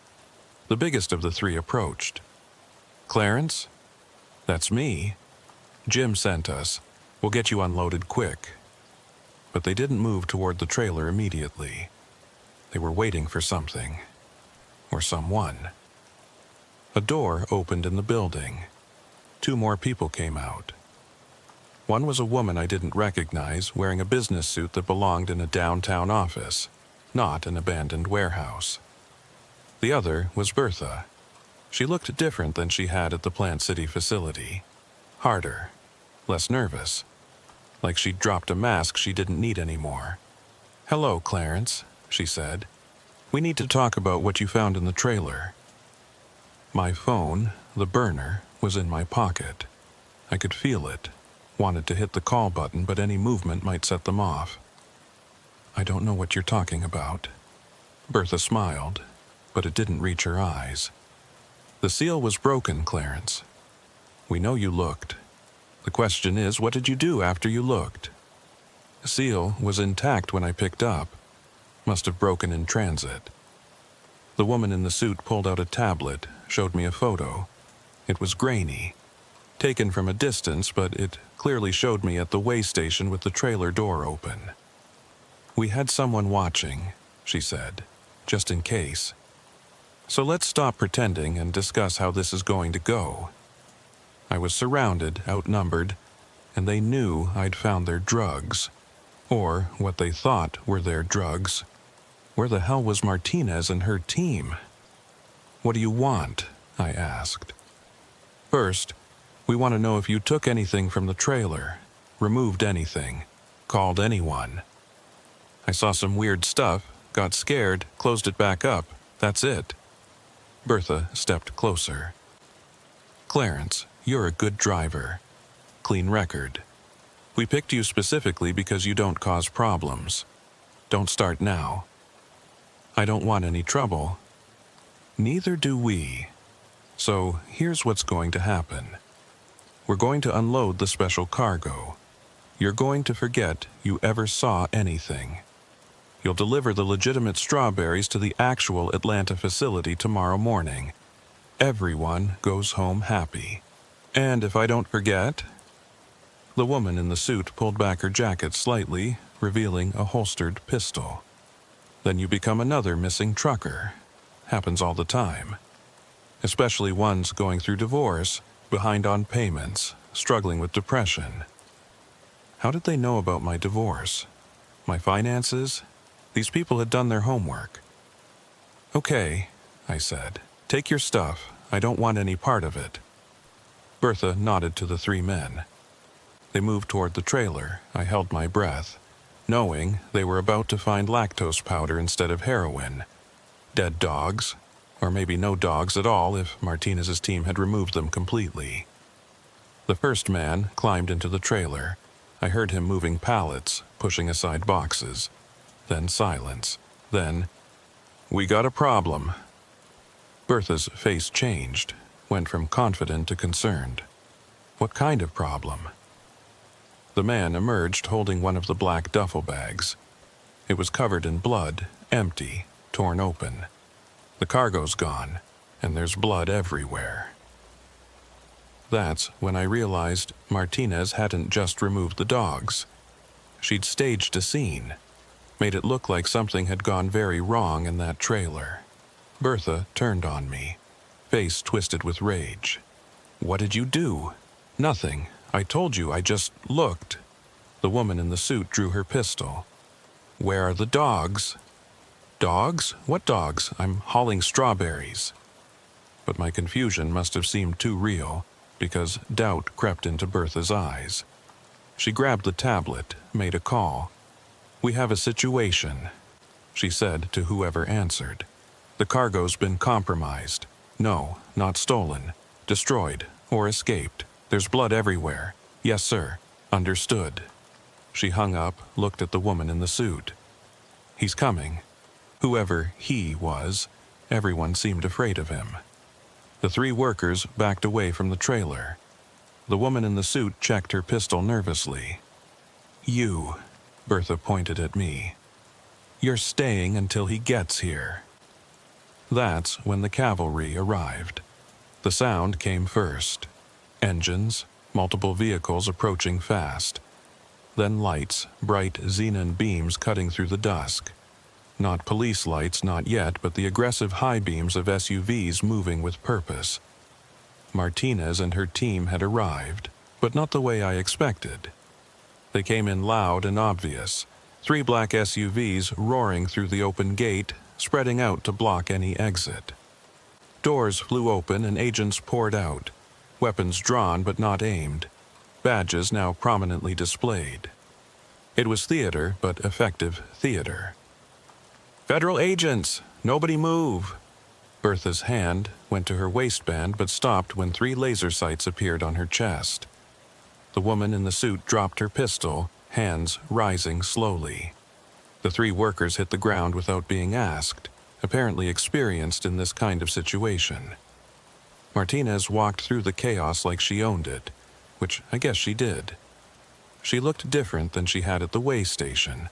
Harder, official, dangerous. "Bertha Crenshaw," she said, voice carrying across the lot. "You're under arrest for conspiracy to traffic controlled substances, animal cruelty, and about 15 other charges we'll figure out later." "I want a lawyer," Bertha said immediately. "You'll get one. After we have a conversation about your employer." That's when another vehicle arrived. A white van, unmarked, but somehow more ominous than the SUVs. It pulled up next to my truck and two people in hazmat suits got out. They climbed into my trailer with equipment I didn't recognize, started taking samples of the blood, photographing everything. Martinez walked over to me. "You okay?" "Define okay." "Fair point. You did good, Clarence. Stayed calm, played it smart. What happens now?" "Now, we process this scene, arrest these people and try to flip them before their boss realizes what happened." "The one they called? The one they're afraid of?" Her expression darkened. "Yeah, him. We've been trying to identify him for 3 years. He runs the whole network, Miami to Atlanta, probably beyond. Never shows his face, always works through intermediaries like Bertha. Will he come here?" "Doubt it. He's too smart for that. But he'll send someone, and when he does..." She smiled coldly. "We'll be ready." One of her agents approached, whispered something in her ear. Her expression changed from confident to concerned. "What do you mean, empty?" she said, loud enough for me to hear. The agent gestured toward the trailer. "The blood's real, canine for sure, but there's no drug residue, none, like the dogs were cut open but never filled." Martinez looked at me sharply. "Tell me again what you saw." I went through it again. The 3 dogs, the surgical modifications, the tubes. She listened, frowning deeper with each detail. "And you're sure they were carrying, the dogs were mules?" I assumed. Why else would someone do that to them?" She turned to her team. "Sweep everything again. I want every inch of that trailer processed." While they worked, I stood there trying to make sense of it. Dogs cut open, but not carrying drugs. An elaborate smuggling operation with nothing to smuggle. It didn't add up. My phone, my real phone, rang. Unknown number. "Answer it," Martinez said. "Speaker." I did. "Hello? Clarence." Male voice, calm, educated, with just a hint of southern accent. "I understand there's been some confusion about your cargo." Martinez was gesturing frantically, mouthing, "Keep him talking." "Who is this?" I asked. "Someone who's trying to resolve this situation peacefully. I believe federal agents are currently at your location." How did he know that already? "Yeah, they're here." "Good. Please hand your phone to Agent Martinez. Tell her Mr. White would like to speak with her." I looked at Martinez. Her face had gone pale.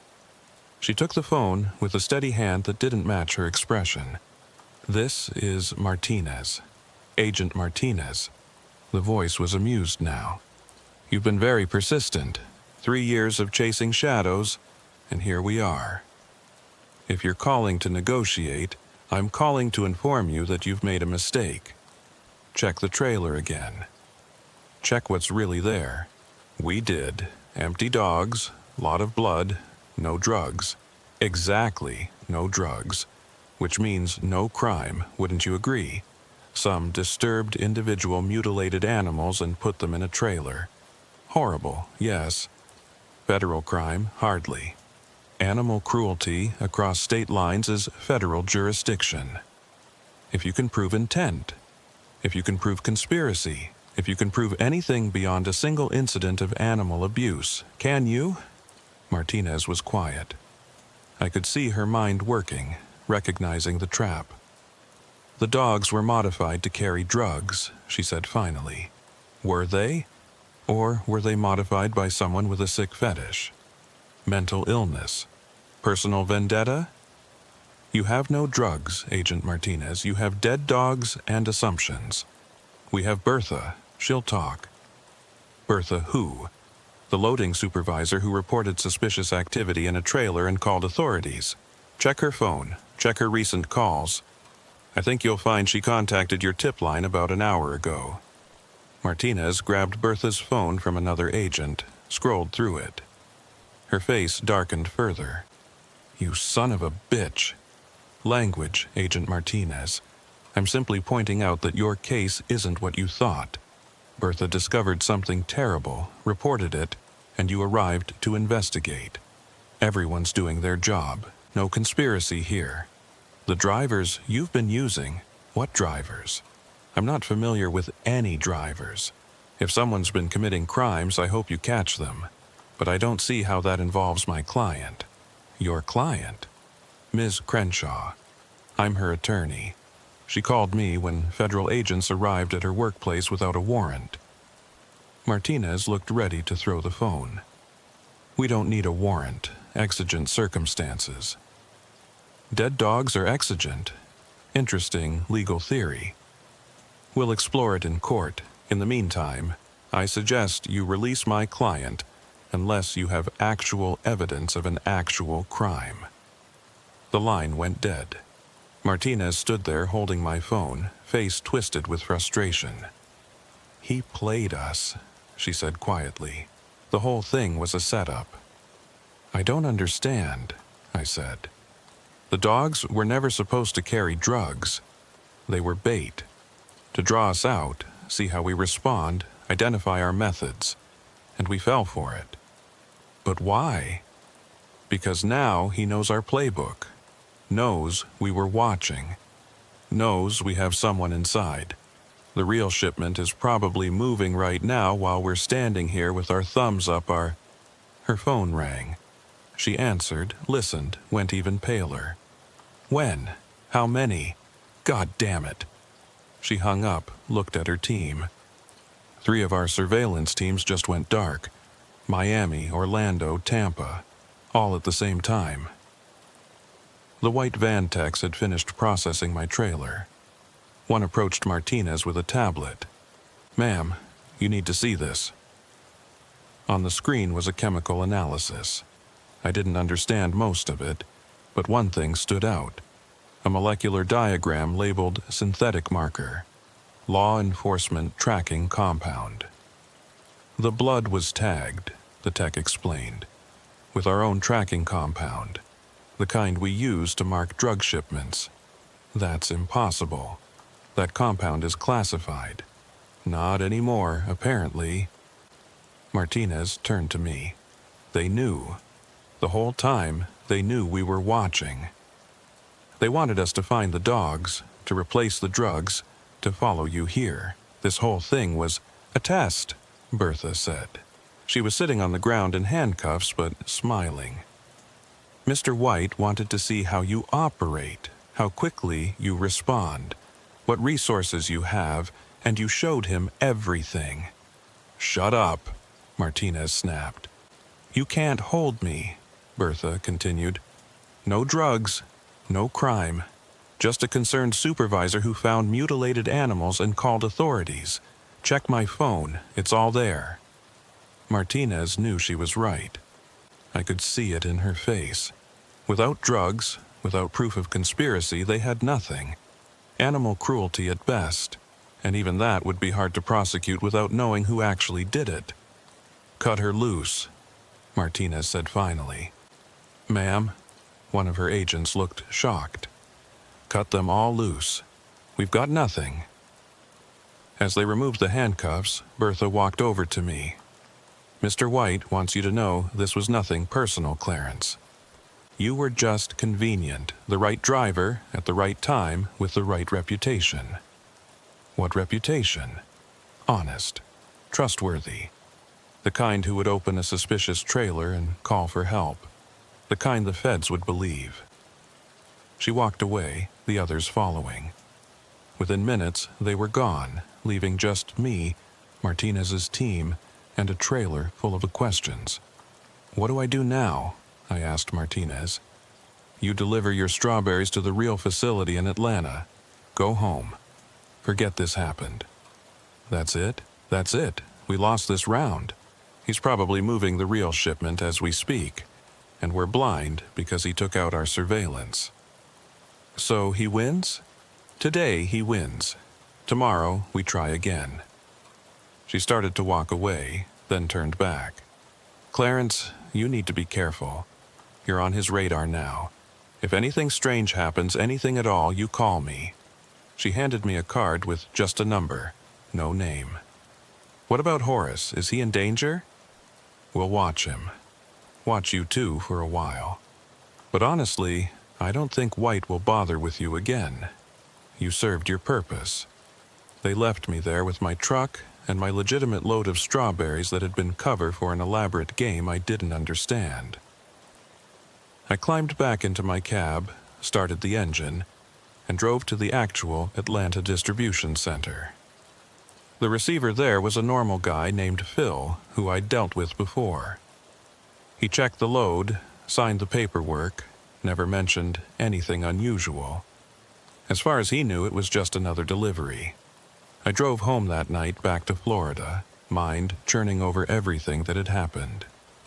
The dogs, the drugs that weren't there, Mr. White's voice on the phone. I'd been a pawn in someone else's game, and I didn't even understand the rules. 3 weeks later, I was doing a regular run from Jacksonville to Savannah when my phone rang. Horace. "Clarence, you see the news?" "What news?" "DEA bust in Miami. Biggest drug seizure in Florida history. 40 million worth of heroin." "Okay." "They're saying it was hidden in a shipment of strawberries." My blood went cold. "When?" "Same night as your thing. While you were in that warehouse in Atlanta, another truck was delivering the real load to the real buyers. So I was a distraction, you and those poor dogs. While the feds were focused on you, the real shipment walked right past them." I pulled over, needed a moment to process this. The elaborate setup, the fake drugs, the dogs, all of it just to keep the DEA busy for a few hours. "They ever figure out who Mr. White is?" I asked. "No, but Clarence, there's something else. Bertha Crenshaw was found dead yesterday." "What? How?" "Suicide, supposedly. Pills. But here's the thing, she left a note confessing to everything. The dog thing, the drug shipment, all of it. Claimed she acted alone." "That's bullshit." "Of course it is. But it ties everything up neat and clean.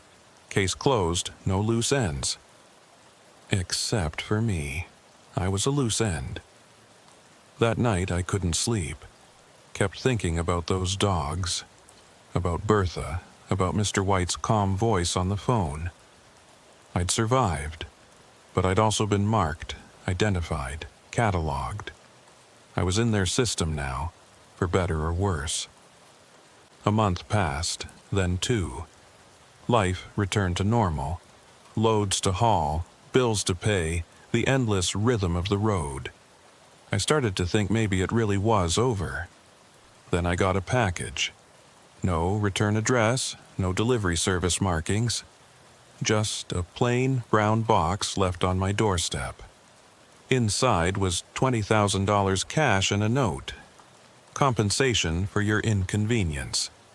Mr. White appreciates professionals who know when to stay quiet. I should have taken it to the police, to Martinez, to someone, but I didn't. I paid off my truck, caught up on bills, put the rest in savings. Blood money, maybe, but money nonetheless.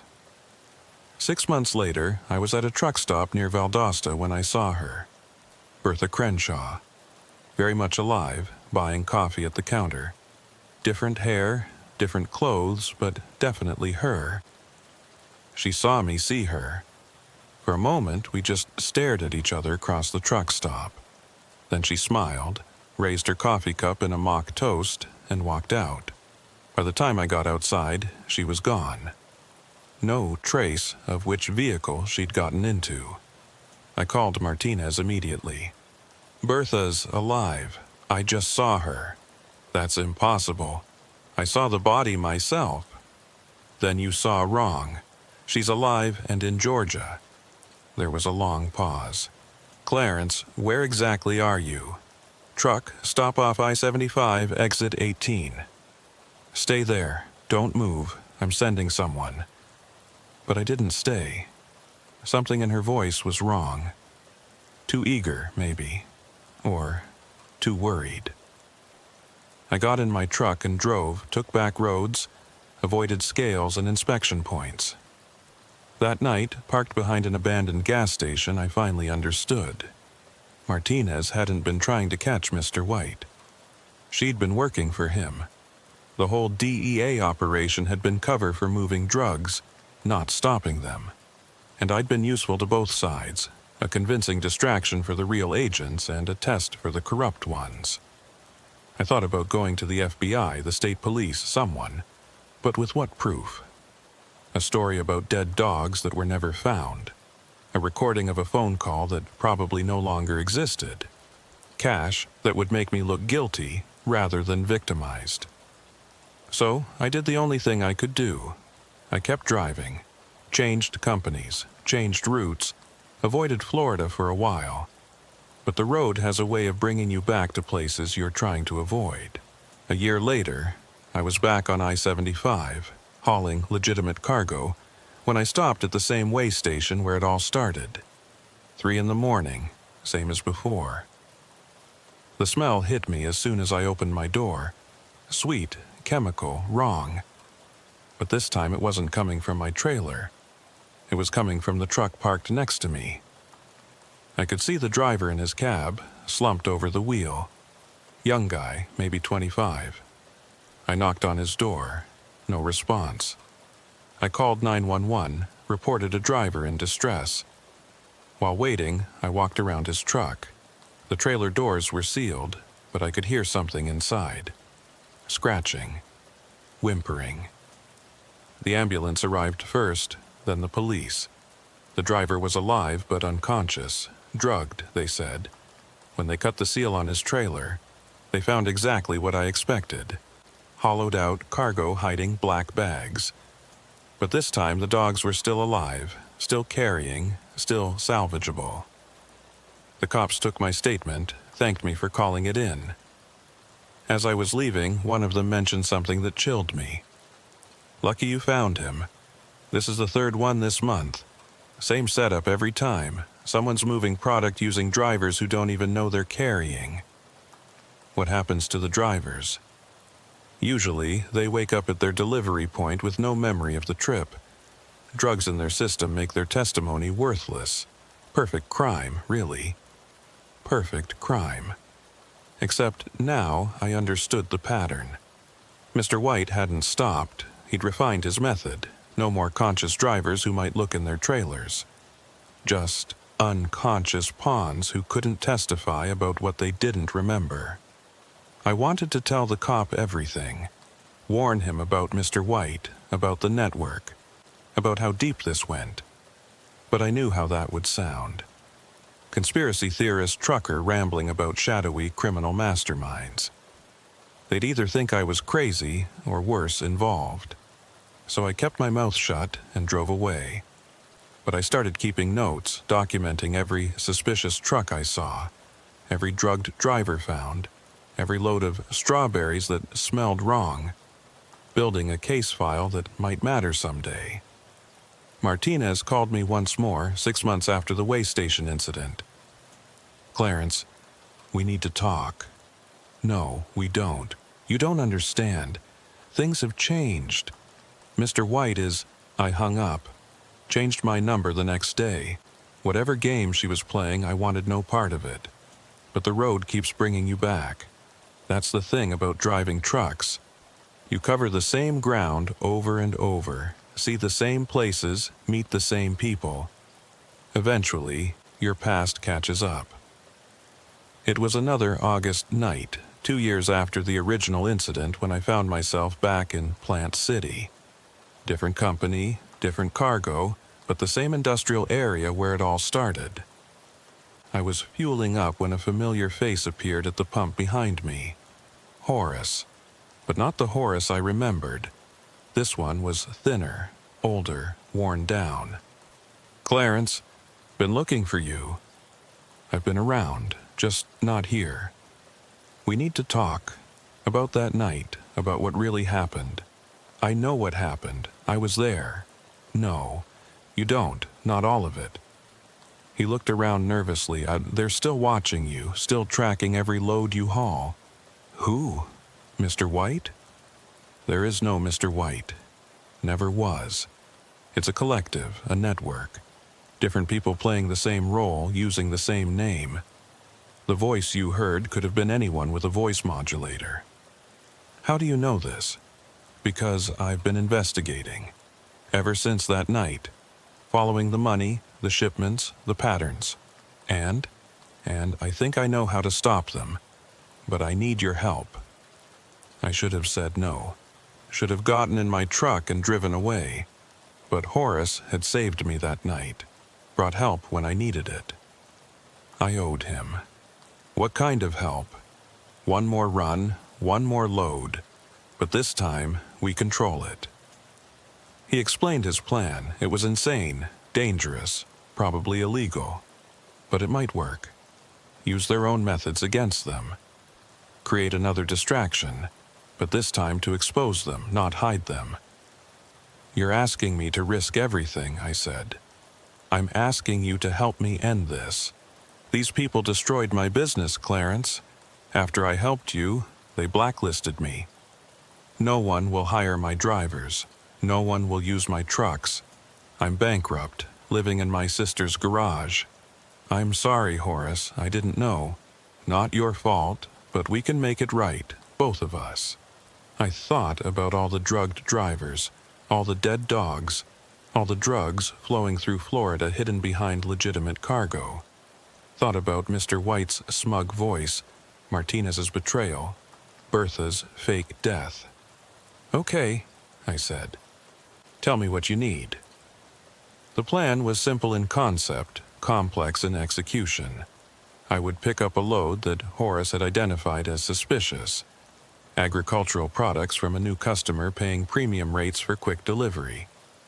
Classic white network indicators. But this time we'd be ready. Hidden cameras in the trailer, GPS trackers on everything, and most importantly, a parallel truck running the same route with the same manifest. If they tried their shell game, we'd have proof. The pickup was scheduled for the following Friday night. Plant City again, because apparently the universe has a sense of humor. But not the same facility.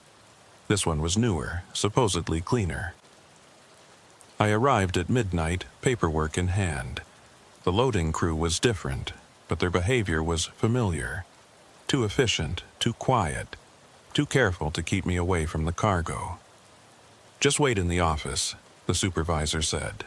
Not Bertha, she was still dead, but a man with the same nervous energy. We'll handle everything. I waited, watching through the window as they loaded boxes labeled tropical fruit mix. The same sweet chemical smell was there, faint but unmistakable. They were using the same methods, probably the same drugs, definitely the same arrogance. When they finished, I did my walk around, pretending not to notice the extra seal on the trailer doors, the kind that would alert someone if it was broken. They wanted to know if I looked inside. Fine. Let them know. I drove out of Plant City, right on schedule, heading north on I-75. The hidden cameras Horace had installed were recording everything, uploading to cloud storage in real time. If anything happened to me or the truck, there would be evidence. 20 miles out, I noticed the tail. Dark sedan, hanging back but matching my speed. They were watching, making sure I didn't deviate from the road. I maintained steady speed, played the part of the oblivious driver. The first way station was closed, which was expected. They always seemed to know which ones would be operating. The second was open but waved me through. My weight was within limits, no reason to stop. It was near Gainesville when things went sideways. Same stretch of road where I'd found the dogs 2 years ago. My engine started losing power, RPMs dropping, speed declining. I hadn't touched anything, hadn't done anything wrong, but suddenly my truck was dying. I pulled over, hazards on, and waited. The sedan pulled over too, staying back but visible. Within minutes, another truck arrived. Same model as mine, same color, even the same company logo. The shell game was starting. The driver approached my cab. Young guy, nervous, sweating despite the cool night. "Engine trouble?" he asked. "Seems like it." "Dispatch sent me. I'm supposed to take your load, deliver it on time. You wait here for the mechanic. That's not protocol." "Emergency protocol. Check your phone." I did. There was a message from a dispatcher I didn't recognize, authorizing the transfer. Official looking, but I knew it was fake. This was the switch. My legitimate load for their drug-filled one. "All right," I said, playing along. "Let me grab my paperwork." I climbed down, walked to the back of my trailer. The kid followed, eager to get this done. That's when I saw the other vehicles arriving. 2 vans, another sedan. Too many people for a simple load transfer. "Problem?" the kid asked. "No problem." But there was. Because one of the van drivers was Bertha, still alive, still working, still part of the network. She saw me recognize her and smiled. "Hello, Clarence. Funny how the road brings people back together. You're supposed to be dead." Death is surprisingly liberating.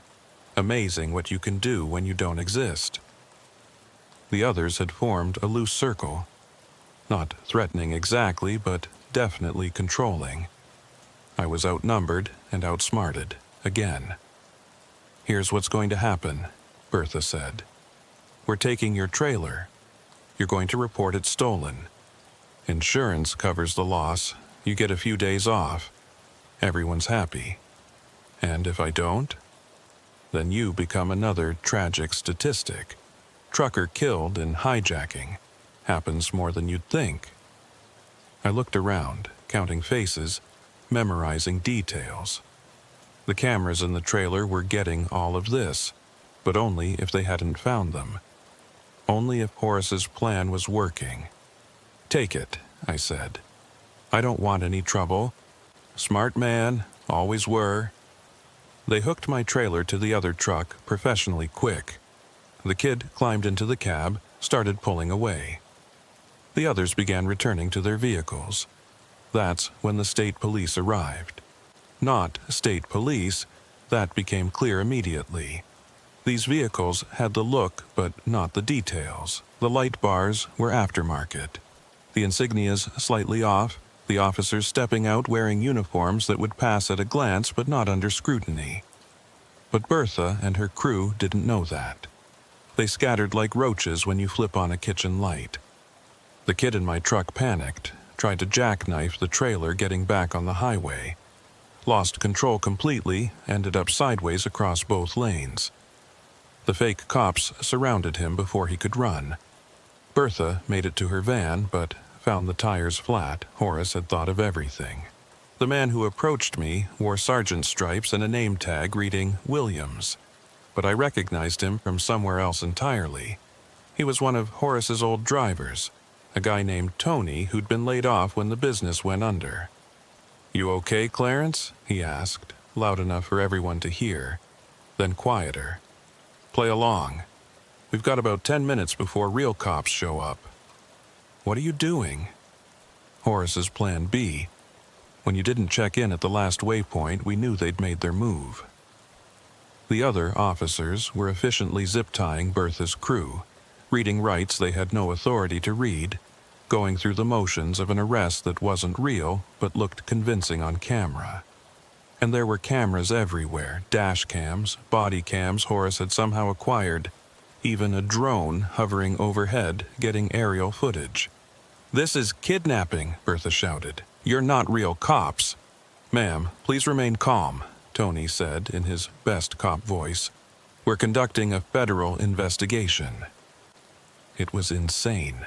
A fake police stop to interrupt a real crime, all being recorded for evidence that might or might not be admissible in court. But it was working.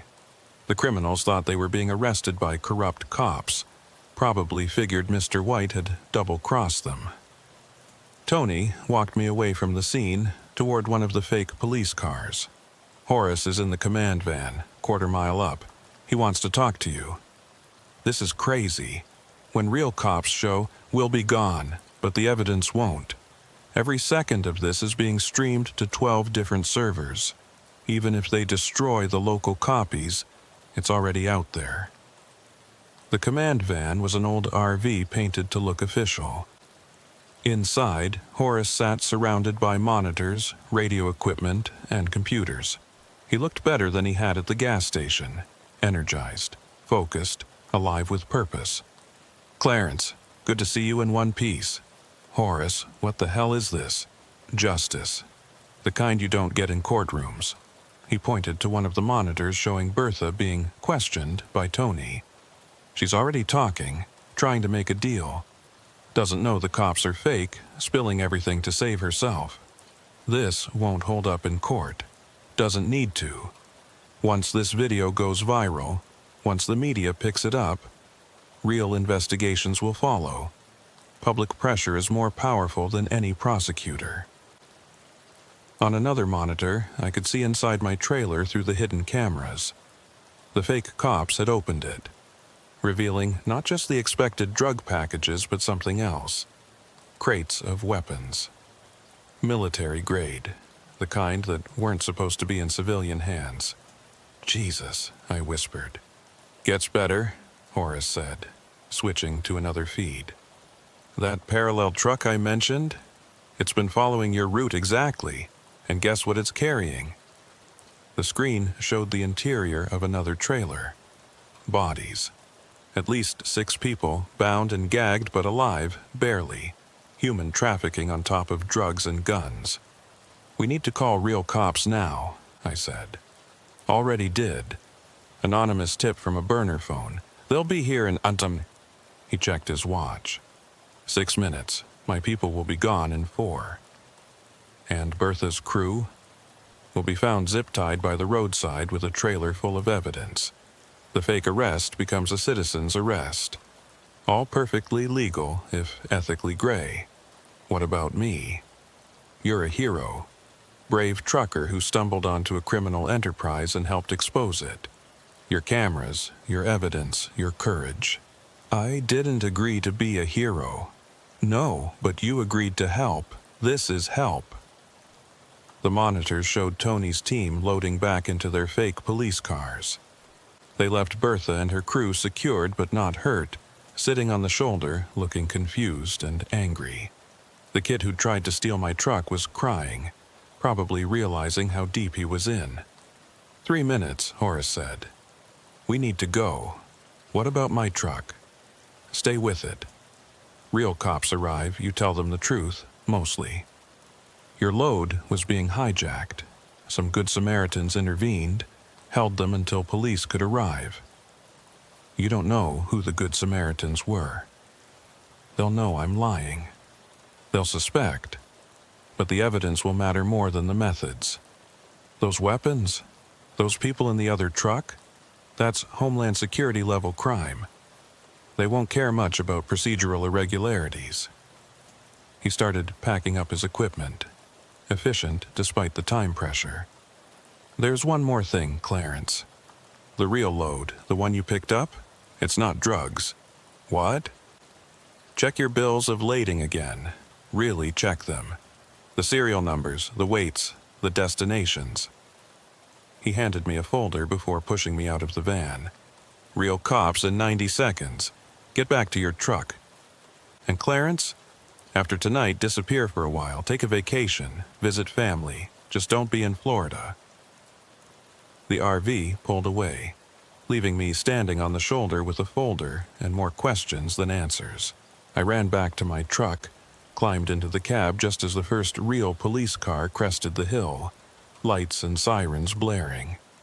What followed was 6 hours of questioning, evidence processing, and controlled chaos. The cops found everything. The drugs, the weapons, the people in the parallel truck who turned out to be kidnapped migrants being sold into slavery. Bertha tried to claim she'd been illegally detained, but the video evidence was overwhelming. Her own words, captured in high definition, confessing to years of criminal activity. The detective questioning me was thorough but not suspicious. My story held up because it was mostly true. I'd been hauling legitimate cargo when criminals tried to hijack it. Citizens had intervened. I didn't know who they were, but was grateful. "Hell of a coincidence," the detective said. "These good Samaritans just happening to be here. Lucky, I guess. Very lucky. Especially since this connects to 3 other ongoing investigations. This Bertha woman, she's been on our radar, but we could never prove anything. And now? Now we have her on video, admitting to murder, drug trafficking, human trafficking, weapons smuggling. She's looking at life without parole. What about Mr. White?" The detective's expression changed. "How do you know that name?" I told him about the phone call 2 years ago, about Martinez, about everything I'd kept quiet. He listened, took notes, made calls. By dawn, I was talking to federal agents, real ones this time. The lead agent was a woman named Director Sarah, based out of Atlanta. She flew in specifically for this case. "Mr. Clarence, what you've described matches patterns we've been tracking for 5 years. This Mr. White network is something we've been trying to penetrate without success. Agent Martinez is missing, has been for 6 months. We suspect she was either killed or turned. Your information suggests the latter. So you knew about the corruption. We suspected, but suspicion isn't evidence.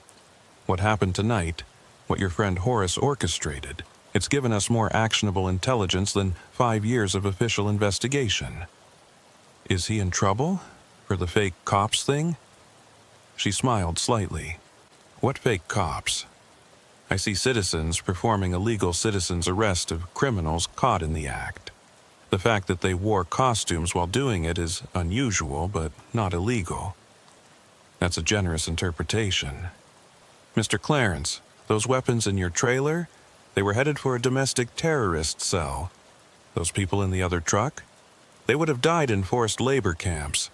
Your friend might have bent some rules, but he saved lives." She had me go through everything again, this time with a recorder and a stenographer.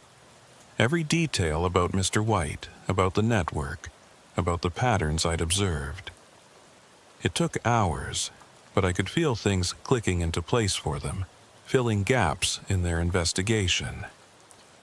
When we finally finished, Director Chen handed me a card. "You're going to be a key witness in multiple federal cases. We'll provide protection if needed. Am I in danger? Honestly, yes. The Mr. White network won't appreciate what happened tonight. But we're going to hit them hard and fast now. Use the momentum from tonight's arrests. The safer you can stay for the next 72 hours, the better." I took Horace's advice. After getting my truck released from evidence, I drove straight to my sister's place in North Carolina. Didn't tell anyone where I was going, turned off my phone, paid cash for everything. The news exploded 2 days later. Massive multi-state crime ring exposed by heroic trucker. My name was supposed to be kept confidential, but it leaked within hours. Suddenly, I was getting calls from reporters, book agents, movie producers. I didn't answer any of them. Horace called from a burner phone on day 3. "You see the news? Hard to miss it. 47 arrests so far, including 3 state senators and a federal judge. This thing was huge, Clarence. What about Mr. White? Still a ghost, but his network is destroyed. That's something. Where are you? Better you don't know, but I wanted to thank you for trusting me, for going along with the insanity. Did you know about the weapons and the people?" Suspected the weapons. The people were a surprise. Makes it all worth it, though, doesn't it? It did. Despite the danger, despite the chaos, knowing those people were safe made everything worth it. "What are you going to do now?" I asked. "Disappear for real this time, maybe overseas. You?" "I don't know. Can't really go back to normal trucking after this." "Why not? It's what you're good at. Every load I'd haul, I'd wonder what's really in it. Every supervisor, every dispatcher, I'd wonder if they're another Bertha. That's not paranoia, Clarence, that's wisdom. We said goodbye, knowing we'd likely never speak again. Horace had his revenge and his redemption. I had my unwanted fame and a target on my back. A week later, I was back in Florida for the first round of depositions. The prosecutor, a sharp young attorney named Michael Foster, walked me through my testimony. It would be months before the actual trials, but they needed to lock down witness statements while memories were fresh. The defense will try to paint you as a vigilante, he warned, working with Horace to entrap their clients. I was just trying to survive. I know, but they'll twist everything. The fake cops especially. They'll claim it was all staged to frame innocent people. Innocent people don't traffic humans. No, but guilty people hire excellent lawyers. The deposition was brutal. Bertha's attorney, a snake in a $1,000 suit, questioned every detail, implied I was working with law enforcement from the beginning, suggested the whole thing was an elaborate setup for reward money. There's no reward money, I said. Not officially. But a book deal? Movie rights? You stand to profit significantly from this story. I haven't taken any deals. Yet. It went on like that for hours. By the end, I felt dirty, like I was the criminal. That's when I understood why so many witnesses back out, why cases fall apart. The system protects itself, and sometimes that means protecting the criminals who can afford to work it. But I didn't back out. Every time I wanted to quit, I thought about those people in the truck, the ones who would have died if we hadn't intervened. I thought about the dogs from 2 years ago, cut open and left to suffer. I thought about all the drivers who didn't know they were hauling death. Director Chen called the night after the deposition. You did well today. Felt like I was on trial. That's what they want you to feel. Don't let them win. Any progress on finding Mr. White? Actually, yes. Your testimony about the voice modulator was key. We've been analyzing all recorded calls from burner phones in the relevant time frame. We found something interesting. What? The modulator had a signature, a specific pattern. We've matched it to 12 different calls over 3 years. Always different numbers, different locations, but the same electronic signature. So you can track him. We can track the device, and we did. It was purchased from a specialty electronics shop in Miami, paid for with a credit card. Whose card? That's where it gets interesting. The card belonged to a company called White Logistics Inc. Incorporated in Delaware, but the registered agent is a law firm in Miami. The same firm representing Bertha? No, but there are connections. Shell companies within shell companies, but we're unraveling it. How long? Weeks, maybe months. But we're closer than we've ever been. That night, I couldn't sleep. Kept thinking about the name. White Logistics. So obvious it was almost insulting. Mr. White had been hiding in plain sight, probably laughing at everyone looking for shadows when he was standing in the spotlight. 3 days later, I was hauling a legitimate load from Orlando to Jacksonville. Needed the money, needed the normalcy. When I noticed the tail, not subtle this time. Black SUV, riding close, wanting me to know they were there. I called 911, reported an aggressive driver. The dispatcher said they'd send a unit. The SUV backed off, but didn't disappear. They were sending a message. We know where you are. At the next rest stop, I found a note under my windshield wiper. You cost us money. Money must be repaid. With interest. No signature, but I knew who it was from.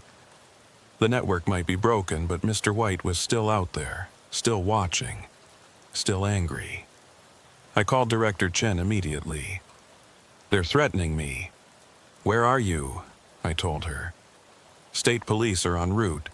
We're also sending a federal protection team.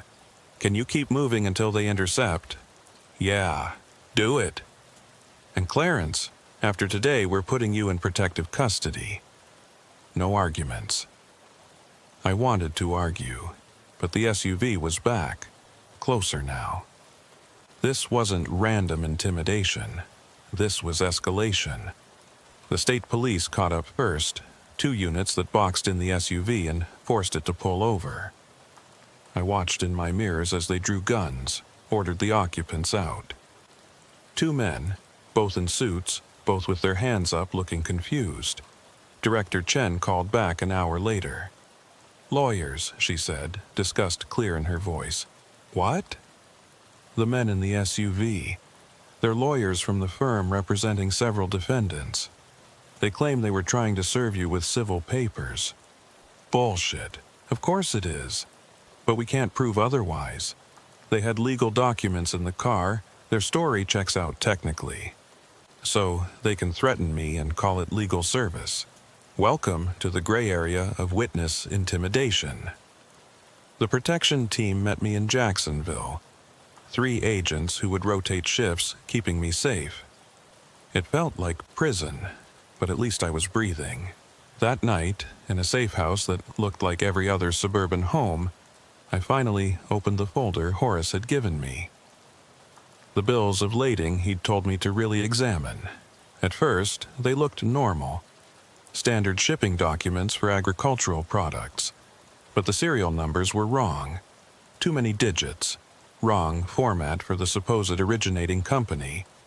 And the weights were off by exactly 10% on every item. I cross-referenced with photos I'd taken of other shipments over the years, a habit I'd developed after the first incident. The pattern was there, hidden in plain sight. Every Mr. White shipment had the same discrepancies, the same 10% weight variance, the same serial number format. It was a code, a way for people in the network to identify which shipments were legitimate and which were covers. Simple, elegant, invisible, unless you knew what to look for. I called Director Chen. I found something, a pattern in the paperwork. I explained what I'd discovered. She had me send photos of everything, said their analysts would review immediately. Clarence, if this checks out, you've just given us a way to identify every shipment they've ever made. We can trace this back years. Horace knew. That's why he gave me the folder. Where is Horace now? Gone. Really gone this time. We need to find him. He might have more evidence. He won't be found unless he wants to be. But I was wrong. They found Horace 3 days later. Not the feds, Mr. White's people. His body was discovered in a burned-out truck stop in Alabama. The official cause was a heart attack, but the timing was too convenient. Horace had given us the key to unraveling everything, and he'd paid for it. I wanted to go to his funeral, but the protection team wouldn't allow it. Too dangerous, too exposed. So I watched from a safe house as the news reported on the tragic death of a whistleblower. They didn't even get his story right, called him a disgruntled former employer seeking revenge. Nothing about his courage, his brilliance, his sacrifice. That's when I decided to take the book deal. Not for the money, though I wouldn't turn it down, but to tell the real story. Horace's story. The story of all the drivers caught up in something bigger than themselves. The writer they paired me with was a former investigative journalist named Patricia Wong. She spent 3 days interviewing me, recording everything. She was thorough, asking about details I'd forgotten, connections I hadn't made. The public thinks trucking is simple, she said during a break. Point A to point B. They have no idea about the shadow economy running parallel to legitimate shipping. Most truckers don't either, we just drive. But you noticed, you acted, that's rare. I got lucky. If I hadn't smelled those dogs, it wasn't luck, it was experience and instinct. You knew something was wrong and you investigated. Most people would have ignored it. Most people wouldn't have wanted the trouble. Exactly. That's what the criminals count on, the path of least resistance. She was right. The whole network had been built on the assumption that drivers would stay quiet, that loading supervisors would look the other way, that everyone would choose the easy path over the right one. A month into protective custody, Director Chen visited with news. We arrested him. Mr. White? His real name is Marcus Whitman, former DEA, went private 15 years ago, built the whole network using his knowledge of law enforcement procedures. Former DEA? That's how he knew our methods, our weaknesses. He'd been one of us. Is Martinez involved? We still don't know. She's still missing, might be dead, might be in hiding. Without her, we can't prove the connection. So he might walk? Not this time. Your evidence, the patterns you found, they're solid. We've documented over 300 shipments, 50 million in drugs and weapons. He's looking at life. What about the others? Bertha? She made a deal. Testimony for reduced sentence. 25 years instead of life. That's still something. She'll be 60 when she gets out, if she survives. Word is, the cartels aren't happy about her cooperation. Justice, such as it was. Not perfect, not complete, but something. The trial started 6 months later. I testified for 3 days, walking through every detail, every incident, every piece of evidence. Marcus Whitman sat at the defense table, looking nothing like I'd imagined. He was small, ordinary, the kind of man you'd pass on the street without noticing. But his eyes were cold, calculating, never leaving my face. His defense was predictable. Frame job, entrapment, overzealous prosecution. But the evidence was overwhelming. The coded shipments, the recorded confessions, the weapons and drugs and people all traced back to his network. The jury deliberated for 2 days. Guilty on all counts. Life without parole. As they led him out, Whitman looked at me one last time, mouthed 2 words. Not over.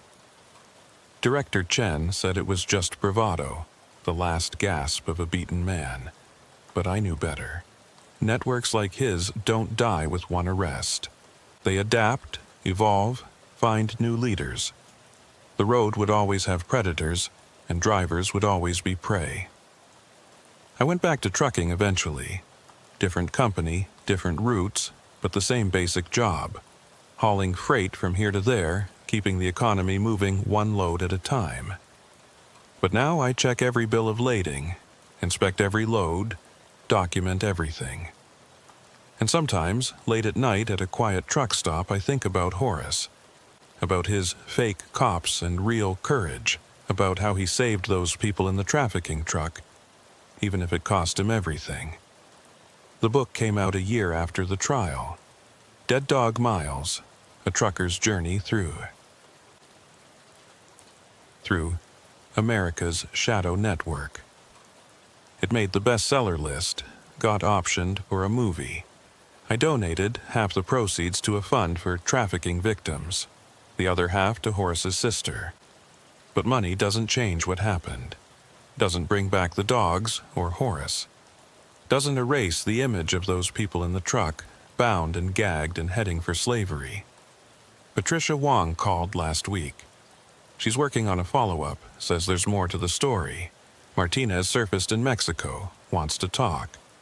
Claims she was undercover the whole time, that her disappearance was witness protection gone wrong. Do you believe her? Patricia asked. I don't know what to believe anymore. Will you talk to her? Maybe, if it helps put more of them away. Or if it just helps you understand. That too. Because that's the thing about driving trucks. You have a lot of time to think. And I still think about that night at the weigh station. About the choice to open that trailer door. Such a small decision that changed everything. The smell is gone now. That sweet, chemical, wrong smell that started it all. But sometimes I catch a whiff of something similar. Overripe fruit, cleaning chemicals, diesel exhaust. And I'm right back there, flashlight in hand, about to discover what someone tried to hide. The road goes on. Trucks keep rolling. Most carrying exactly what they claim, but some hiding secrets in sealed trailers. And drivers like me, we keep watching, keep checking, keep remembering that sometimes the most dangerous cargo isn't what's listed on the manifest. It's what's hidden behind it. Last month I was training a new driver, kid named Marcus. Different Marcus, weird coincidence. 22 years old, eager, thinks trucking is freedom and adventure. We were doing a night run from Tampa to Atlanta when he asked about the news story about my involvement in the Mr. White case. Is it true? All of it? Every word. Would you do it again, knowing what would happen? I thought about Horace, dead in Alabama, about months in protective custody, about looking over my shoulder for the rest of my life. Yeah, I said, I would. Why? Because someone has to. Because if we all just drive and don't ask questions, they win. The criminals, the traffickers, the ones who see trucks as tools for evil. Someone has to stand up. Even if it costs everything? Especially then. That's when standing up matters most. He was quiet for a while, processing that. Then, teach me what to look for. The signs, the patterns. So I did. Passed on what I'd learned, what Horace had taught me, what 2 years of investigation had revealed. How to spot suspicious loads, nervous supervisors, shipments that don't add up. How to document everything, who to call, when to walk away, and when to stand firm. But be careful, I warned. Once you start seeing it, you can't unsee it. The shadow network, the crimes hiding in plain sight. It changes you. Changed you for the better?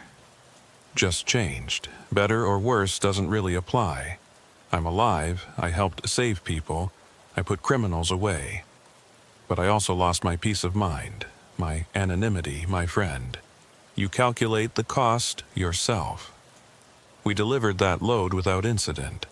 Normal cargo to a normal warehouse with normal paperwork. The kid seemed almost disappointed. They're not all adventures, I told him. Mostly it's just driving. But when the moment comes, when you smell something wrong or see something suspicious, that's when you decide what kind of driver you're going to be. What kind are you? The kind who opens the trailer door. He nodded, understanding.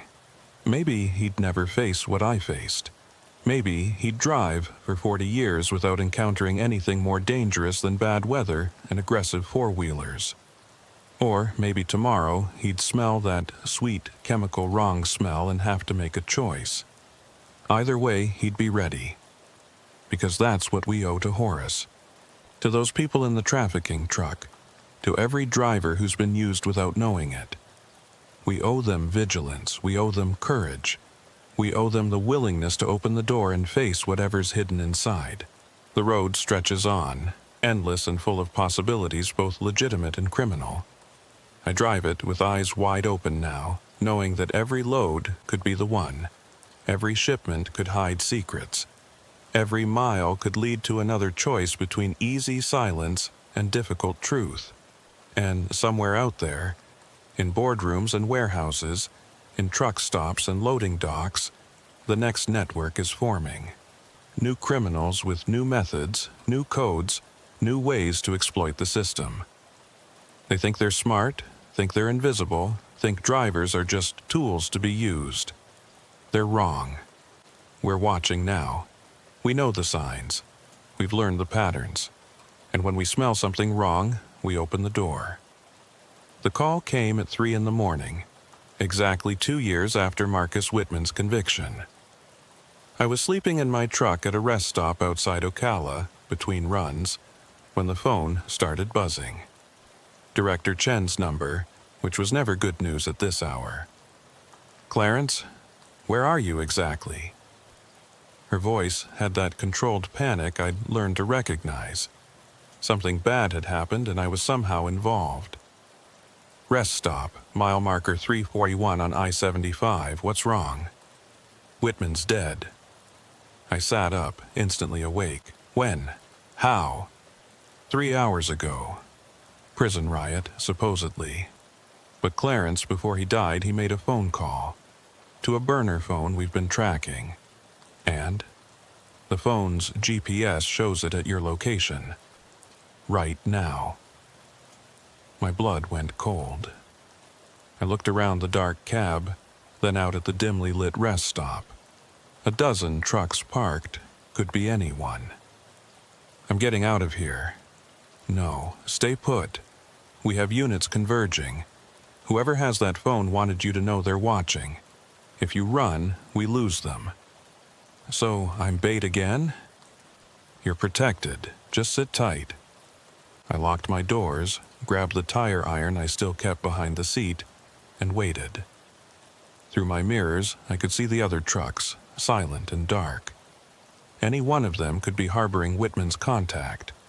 Or maybe it wasn't a trucker at all. Maybe someone in a car, in the woods, in the rest stop building itself. 20 minutes felt like hours. Then I saw the lights.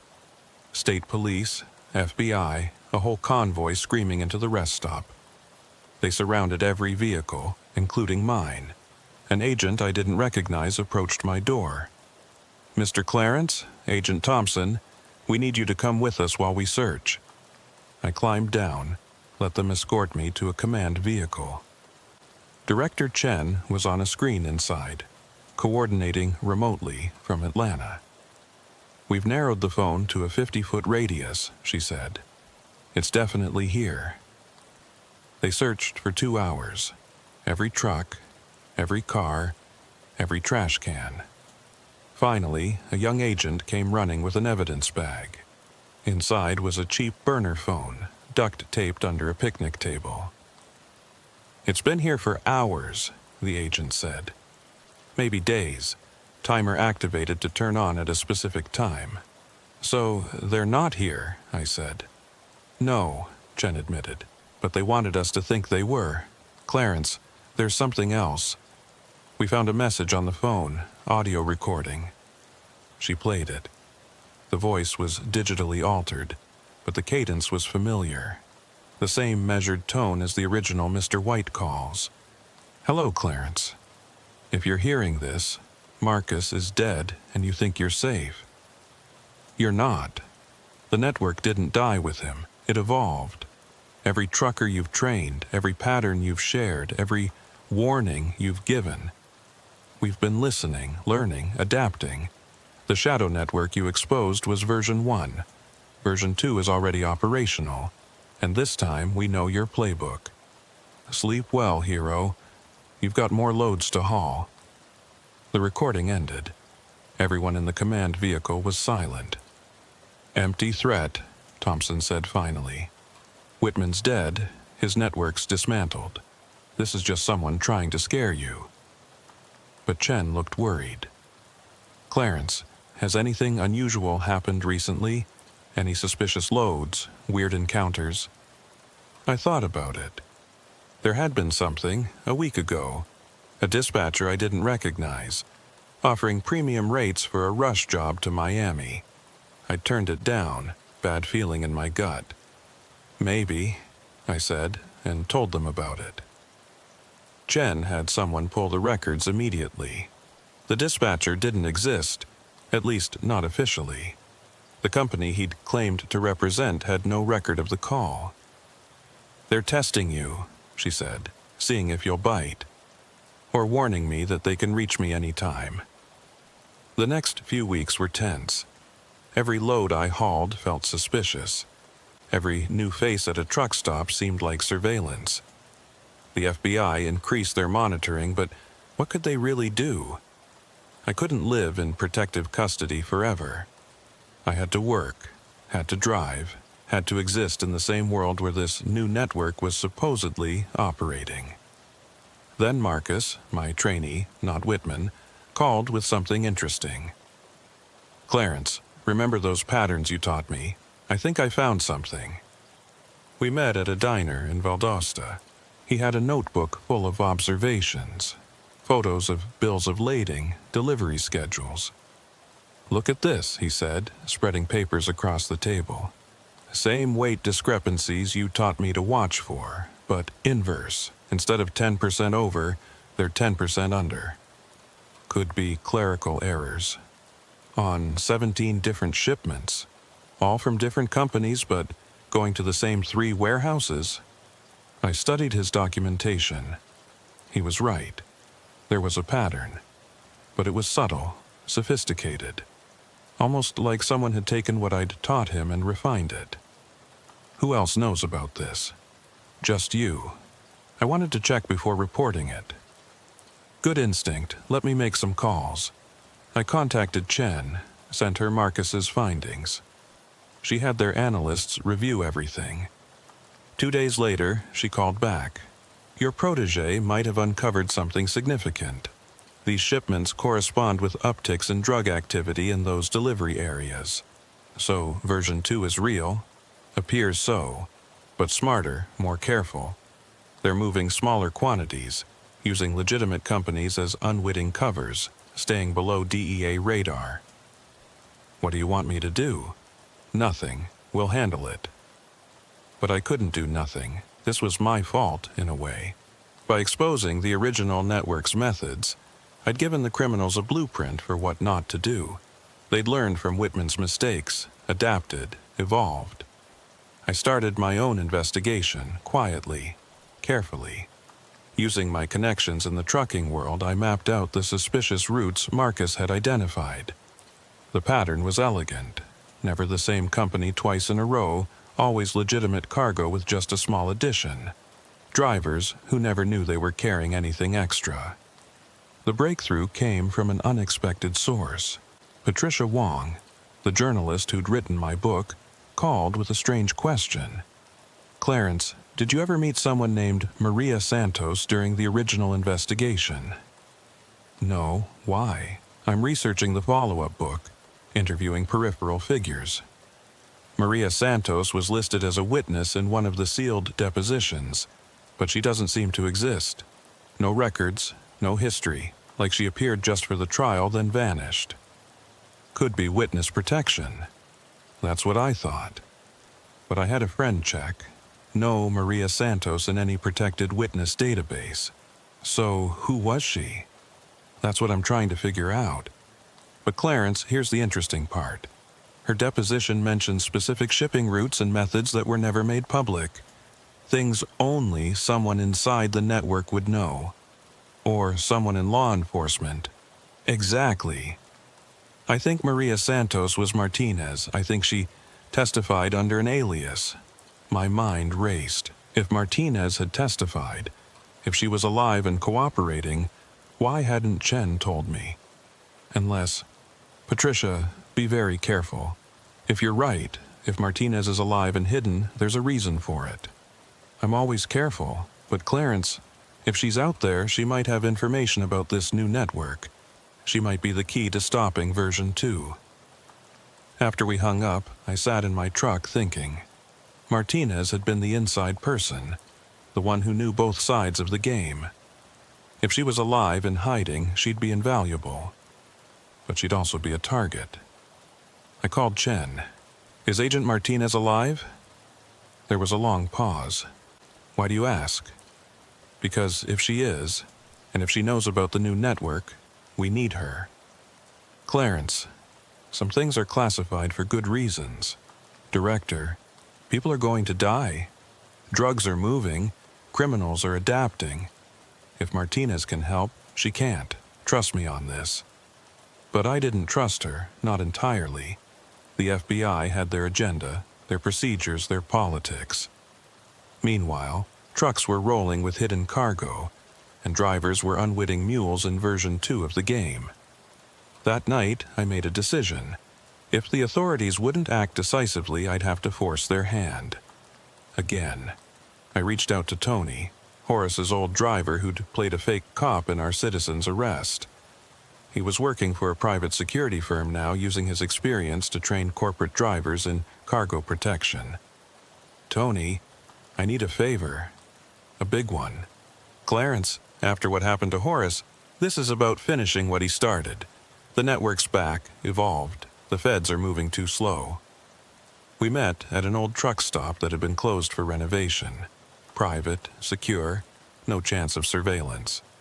Tony brought 2 others from Horace's old crew, men who'd lost everything when the company went under, who had their own reasons for wanting justice. "What's the plan?" Tony asked. We flipped the script. Instead of intercepting their cargo, we add our own. Add what? Trackers. High-tech ones. The kind that can't be detected by standard sweeps. We tag their shipments, map their entire network. That's illegal as hell. So is drug trafficking. But they've gotten smart, staying just below the radar. We need to expose them dramatically, like before. Horace died for like before. Horace died because he got too close. We'll be smarter, stay distant, use technology, never confront directly. It took a week to set up.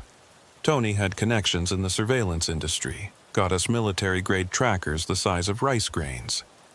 Nearly invisible, adhesive backing, 90-day battery life, satellite uplink every 6 hours. Marcus, my trainee, unknowingly provided the intel. Every suspicious load he documented, I passed to Tony's team.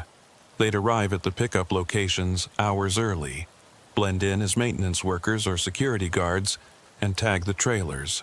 Within a month, we had 17 trackers deployed. The data they sent back was revealing, seemingly random routes that, when overlaid, showed clear patterns. Convergence points, distribution hubs, a whole hidden infrastructure. But more importantly, we identified the drivers. Good people, honest truckers who had no idea they were being used. People like Carl Brennan, a 60-year-old owner-operator supporting 3 grandkids. Or Jennifer Wu, a young driver trying to pay off student loans. Or David Mitchell, a veteran using trucking to cope with PTSD. These weren't criminals. They were victims, potential fall guys if the network got exposed. Just like I'd been. I compiled everything into a report: maps, schedules, driver profiles, cargo manifests. But instead of giving it to Chen, I sent it to Patricia Wong. "This is explosive," she said when she called. "But I can't publish without verification." "Then verify it. You're an investigative journalist. Investigate." "Clarence, if this is accurate, we're talking about a nationwide conspiracy. Bigger than Whitman's network." "I know. Why not give this to the FBI?" "Because they'll sit on it. Build a case slowly. Let more drugs flow while they dot every I and cross every T. People are dying now. This needs exposure now." Patricia spent 2 weeks verifying everything. She was thorough, careful, professional. When she called back, her voice was different, excited but scared. "It's all true, every bit of it.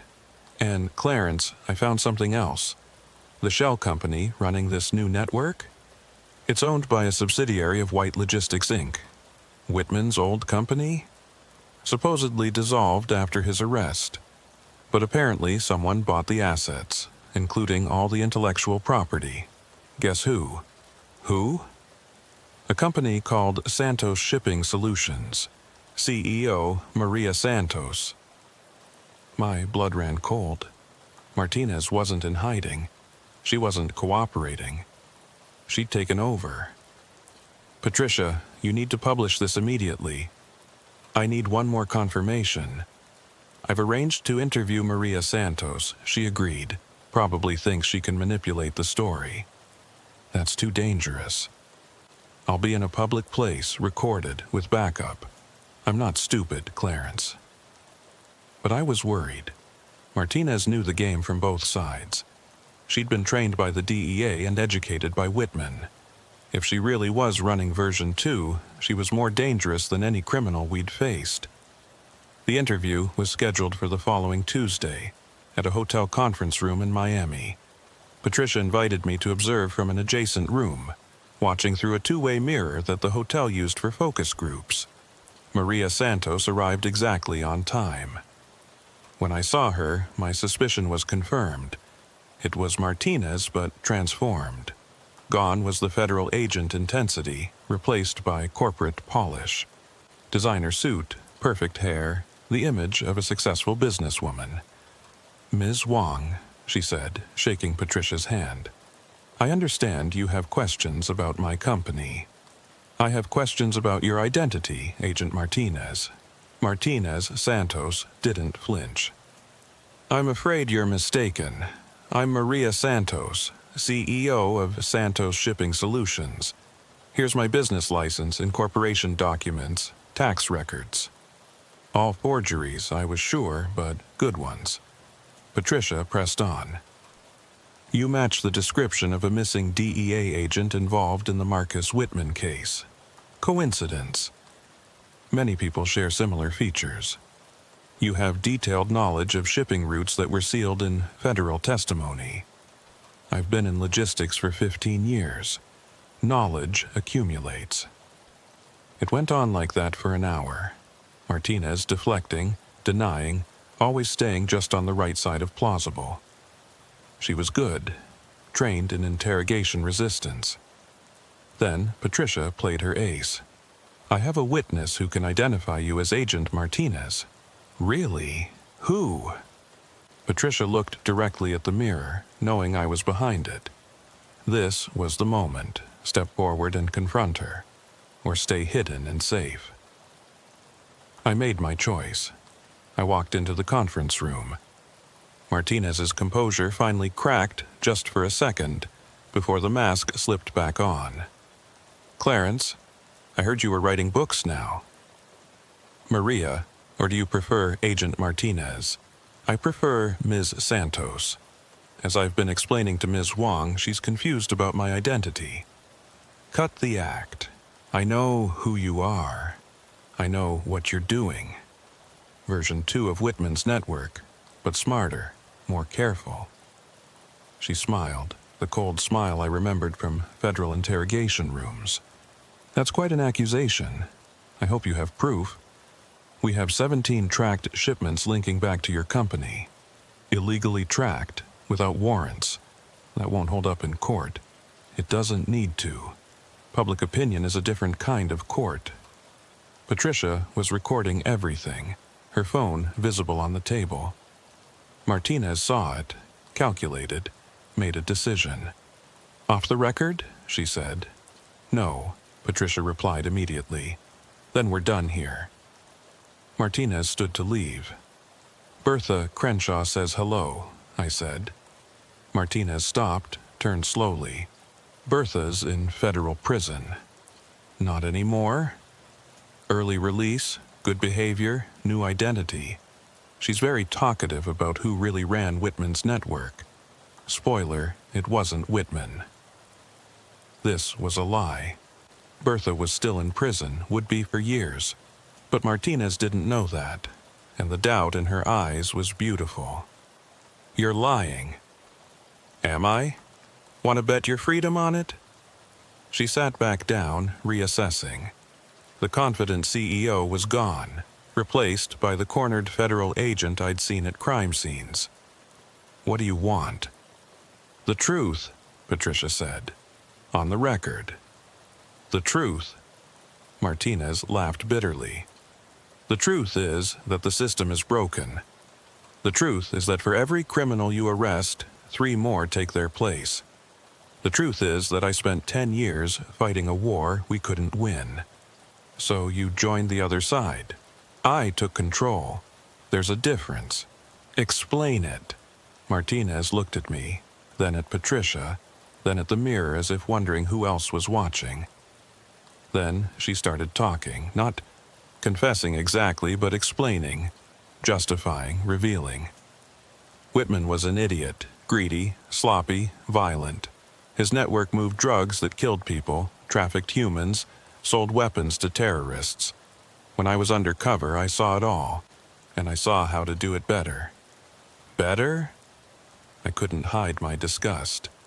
Cleaner. No violence, no trafficking, no weapons. Just pharmaceutical-grade products to willing buyers. Harm reduction, not harm creation. You're still moving drugs. I'm moving medicine that happens to be illegal. There's a difference. Tell that to the addicts. The addicts will get their drugs either way. At least mine are pure, measured, safe as illegal substances can be. Patricia was typing furiously, getting every word. You're admitting to running a drug network? I'm explaining a philosophical position about the failure of prohibition and the necessity of controlled distribution. That's semantic gymnastics. That's reality. You want the truth? The war on drugs is over. Drugs won. Now it's about damage control. Using innocent truckers as mules is damage control? No trucker carries more than they can claim ignorance about. Small amounts, hidden carefully. No federal trafficking charges if caught. Misdemeanors at worst. You've thought of everything. I learned from the best. Both sides of the law. What about Whitman's murder? Martinez's expression hardened. Marcus got greedy in prison, tried to run things from inside, stepped on the wrong toes. His death had nothing to do with me. But the timing was fortunate. His death created a power vacuum I was positioned to fill. You were planning this all along. I was surviving. When you're undercover that deep for that long, the lines blur. When the FBI abandoned me, left me in the cold after the Whitman trial, I had two choices: disappear forever, or use what I'd learned. The FBI says you're in witness protection. The FBI says a lot of things, doesn't make them true. This was it. The confession Patricia needed. The truth I'd suspected. But Martinez wasn't done. You know what the real joke is, Clarence? Your little tracker scheme? We knew about it from day one. Tony's inside man. The one who got you the trackers? He works for me. My stomach dropped. Tony? Horace's trusted driver? You're lying. Check your bank records. Tony's been getting regular deposits from a subsidiary of Santos Shipping. He needed money after Horace's company failed, and I needed someone close to you. I wanted to deny it, but the details fit. Tony had been too eager to help, too prepared with the exact equipment we needed. So, this whole thing was another test, to see how you operate now, who you trust, what resources you can marshal. And you failed, Clarence. You trusted the wrong person. But the trackers are tracking exactly what I want them to track. Decoy shipments, false routes, a fictional network to keep you busy while the real operation continues. Patricia stopped typing. You're saying everything Clarence documented is fake? Not fake. Misdirection. There are real drugs in some of those shipments, enough to make it credible. But the pattern he thinks he found, the network he thinks he mapped, that's theater. Why tell us this? Because it doesn't matter. You can publish everything. Who will believe you? A disgraced ex-DEA agent who doesn't officially exist, running a drug network that may or may not be real, confessing to crimes that can't be proven? It's conspiracy theory fodder, nothing more. She stood again, smoothing her suit. This interview is over. Publish what you want. I'll deny everything, sue for libel, tie you up in court for years. Meanwhile, business continues. People are dying, I said. Fewer than before. That's the best we can hope for in this business. She walked out, leaving Patricia and me in stunned silence. We had everything on recording. Her admission, her justification, her threats. But she was right. Without corroboration, without hard evidence, it was just talk. We could still publish, Patricia said, and get sued into oblivion. Maybe that's worth it, to get the truth out there. I thought about it. The truth was out there, but what good would it do? Martinez had planned for this, prepared for exposure. She'd survive the scandal, maybe even thrive on it. Meanwhile, Patricia would be destroyed, and I'd be back to looking over my shoulder. No, I said finally. We need more. Real evidence, not just words. How? I don't know, but there has to be a way. That night, I called Tony. Needed to know if Martinez had been telling the truth about him. Clarence, I can explain, so it was true. The betrayal hit harder than I expected. How long? 6 months. After Horace died, I was broke. Kids to feed, bills piling up. She offered me a job, just information, nothing harmful. Information about me, about your movements, your contacts. I swear I didn't know about the trackers being compromised until I hung up. Another friend turned enemy, or at least turned neutral in a war that didn't allow neutrality. But Tony had inadvertently given me an idea. If Martinez had inside people, maybe I could develop my own. Someone in her organization who might be convinced to flip. I started with the drivers Marcus had identified, the unwitting mules. Jennifer Wu was my best bet. Young, idealistic, the type who'd gone into trucking for the freedom but found only exploitation. I arranged to run into her at a truck stop in Macon. Made it seem casual, just 2 drivers talking over coffee. Slowly, carefully, I led the conversation toward suspicious loads, weird cargo, things that didn't add up. Actually, she said, lowering her voice, I've been wondering about some of my recent hauls. The weights are off, and there's this supervisor who always insists on loading my trailer himself. What's his name? Rodriguez. Acts nervous, always checking his phone. Last week, I saw him slip something into my trailer after the regular cargo was loaded. Did you report it? To who? The company says he's reliable. The cops would think I'm paranoid. And I need this job. What if I told you Rodriguez works for a drug network? That you've been carrying illegal cargo without knowing it? Her face went pale. You're serious. Dead serious. And if they get caught, you'll take the fall. But I didn't know it. Try explaining that to a federal judge. I told her everything. Whitman, Martinez, the evolution of the network. Her hands shook as she absorbed it. What do I do? Help me expose them, document everything Rodriguez does. Video if possible. Get evidence that can't be denied or explained away. That's dangerous. So is carrying drugs. At least this way you're on the right side when it falls apart. She agreed reluctantly. Over the next month, Jennifer became my inside eye. She documented Rodriguez's activities, recorded conversations, even managed to photograph him placing packages in her trailer. But the real breakthrough came from an unexpected source. Bertha Crenshaw reached out through her lawyer.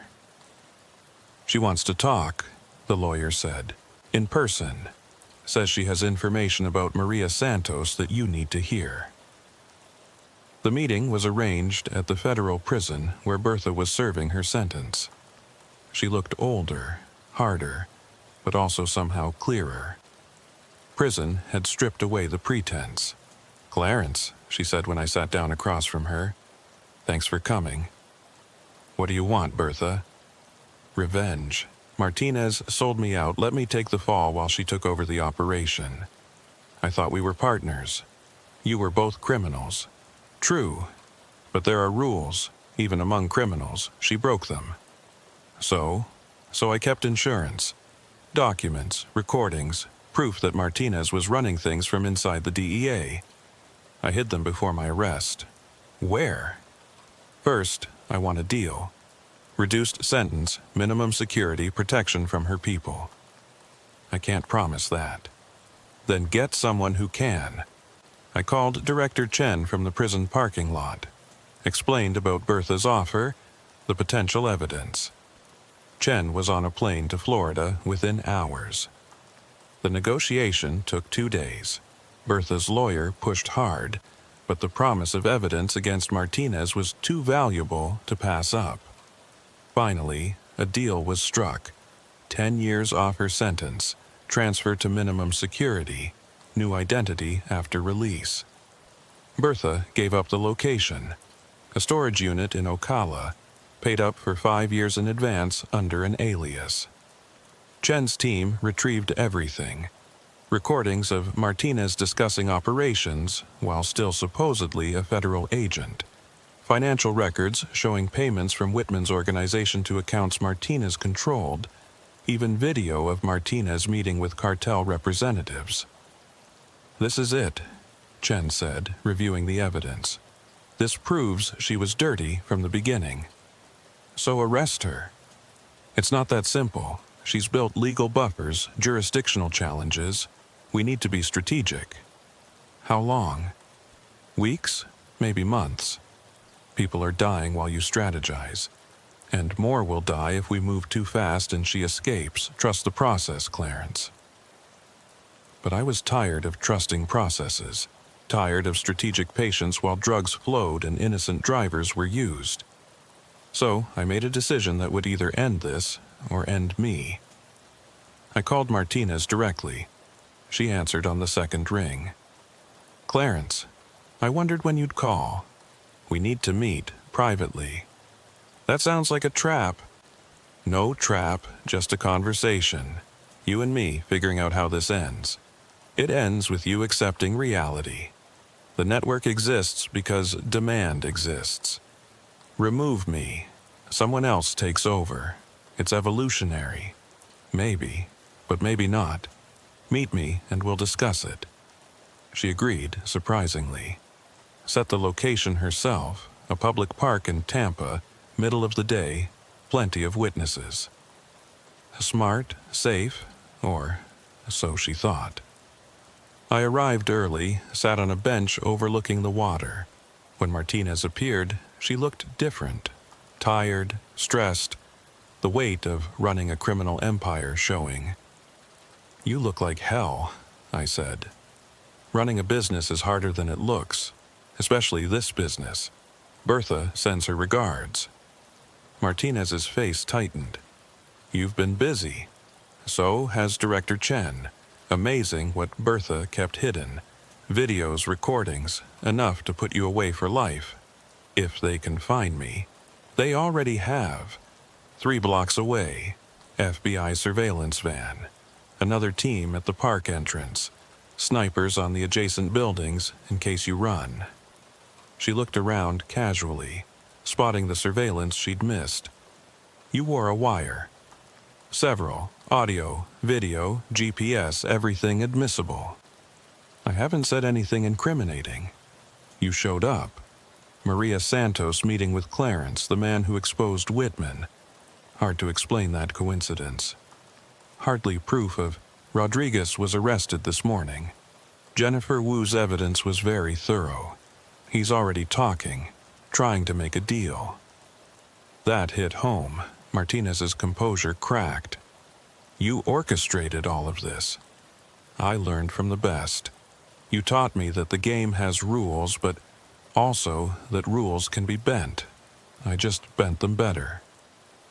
"This won't stop anything. The network will continue without me. Maybe, but it'll be disrupted, disorganized, and the next person won't have your knowledge, your connections. It'll be messy, visible, easier to stop." "You're naive." "I'm hopeful. There's a difference." She stood to leave, but the FBI was already moving in. Professional, quiet, no drama. Just agents appearing from nowhere, surrounding us. Weapons visible but not drawn. "Agent Martinez," Director Chen said, appearing with perfect timing. "Or should I say Ms. Santos? You're under arrest for conspiracy to distribute controlled substances, money laundering, and about 30 other federal crimes." Martinez looked at me as they cuffed her. "This isn't over." "Yeah, it is for you anyway." As they led her away, I felt, empty. Not triumphant, not relieved, just tired. The network would continue in some form. New criminals would emerge. Innocent truckers would still be exploited. But for now, for today, we'd won a battle in an endless war. Patricia published her story a week later. Front page, nationwide coverage. The full expose of how a DEA agent became a drug queen pin. The trucking industry went into crisis mode. New regulations, mandatory inspections, surveillance systems. Some of it would help.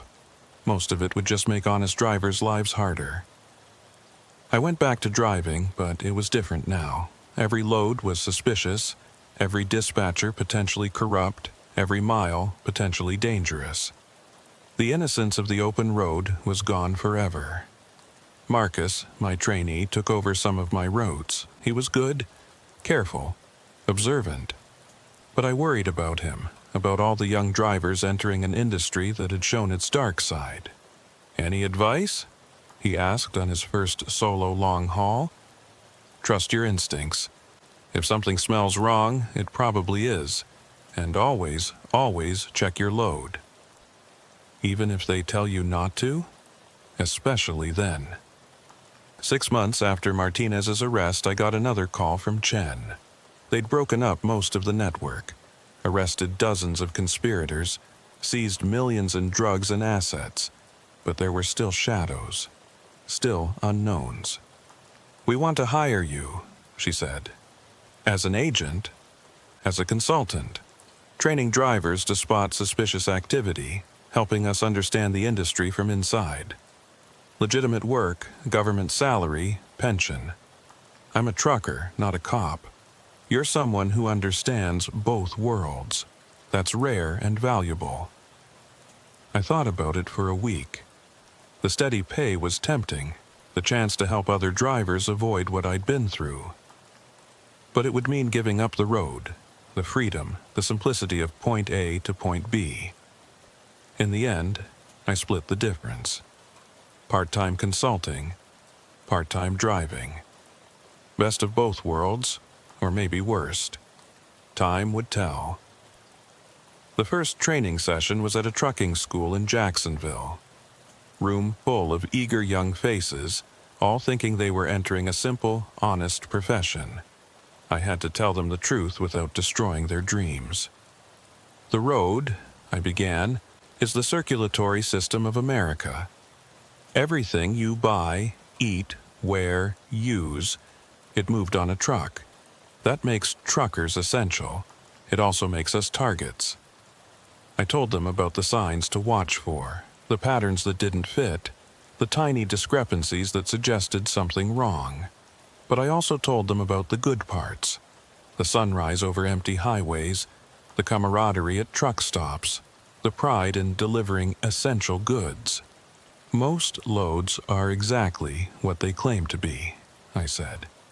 "But for the ones that aren't, you need to be ready. Document everything, trust your instincts, and never let anyone make you carry something you haven't verified." One young woman raised her hand. "What if they threaten us, like they threatened you?" "Then you call for help. FBI, state police, even me if necessary. You're not alone out there, even when it feels like you are." After the session, she approached me privately. "My brother's a driver. Been acting strange lately, nervous, taking routes that don't make sense. What's his name?" "David Chen. Drives for Sunshine Transport out of Miami." Sunshine. Even after everything, that name made my blood run cold. "Give me his number, I'll check on him." David Chen was indeed in trouble. Not drugs this time, but human trafficking. The network had evolved again, moving people instead of product. Same methods, different cargo, equal evil. It took another month of investigation, more unwitting drivers identified, more evidence gathered. This time the FBI moved faster, had learned from the Martinez case. The arrests were swift, comprehensive, effective. But there would be another network, another evolution, Another group of criminals seeing trucks as perfect cover for their operations. It was exhausting, endless, Sisyphean. "Why do you keep fighting?" Patricia asked during an interview for her follow-up book. "You could walk away, retire, disappear, because someone has to. Because every load of drugs we stop, every trafficked person we free, every innocent driver we protect, that matters. Even if it never ends, especially because it never ends. Evil doesn't take breaks. Neither can we." The book came out a year later. Shadow Routes: The Continuing War on America's Highways. It didn't sell as well as the first one. Sequels rarely do, but it reached the people who needed it. Drivers, dispatchers, law enforcement, the ones on the front lines. I still drive sometimes. Not as much, not as far, but enough to keep my finger on the pulse of the industry. Last week, I picked up a load of strawberries from Plant City. Legitimate cargo, verified and clean. But I still checked it 3 times, still documented everything. Still felt that familiar tension until delivery was complete. Because that's the thing about the Shadow Network. It's not one organization, but an idea. The idea that trucks are vulnerable, drivers are expendable, and crime can hide in plain sight on America's highways. As long as that idea exists, someone will try to exploit it. So I keep driving, keep watching, keep teaching others to do the same. It's not much, maybe, but it's something. And sometimes in this business, something is everything. The other day, a young driver flagged me down at a rest stop. Said he'd read my books, attended my training, spotted something suspicious in his load. "What should I do?" he asked. I gave him Chen's number, told him to document everything, walked him through the process. Turned out he'd stumbled onto a weapons smuggling ring, automatic rifles hidden in furniture shipments. His vigilance probably saved lives. "Thanks," he said after the FBI took over, "for teaching us to look." "Thank Horace," I said. "He's the one who taught me." Because that's how it works. Knowledge passed from driver to driver, generation to generation. The criminals evolve, but so do we. They get smarter, we get warier. It's an arms race on 18 wheels, and the stakes are everything. I think about Horace often. What he'd make of all this, the networks we've exposed, the lives we've saved. I think he'd be proud, but not satisfied. Never satisfied. Because the road goes on, the trucks keep rolling, and somewhere out there someone's planning the next evolution of the Shadow Network. But we'll be ready. We're always ready now. Watching, documenting, refusing to be blind mules in someone else's crime. The road might be dangerous, but it's our road, and we'll be damned if we let them take it from us. The sun's setting now as I write this, painting the sky over the truck stop in shades of orange and pink. Beautiful, peaceful, deceptive. Because darkness is coming, and with it, the night shifts begin.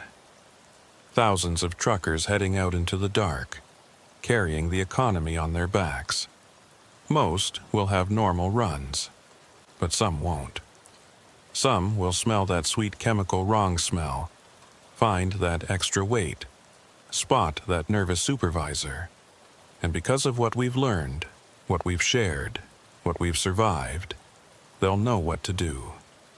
They'll open the trailer door, and whatever they find, whatever horror or crime or conspiracy awaits, they won't face it alone, because we're all connected now, all watching, all ready to stand up and say no. Not in my truck, not on my watch, not anymore. The Shadow Network thought truckers were perfect victims, isolated, vulnerable, disposable. They were wrong. We're witnesses. We're warriors. We're the thin 18-wheeled line between order and chaos on America's highways. And we're not going anywhere.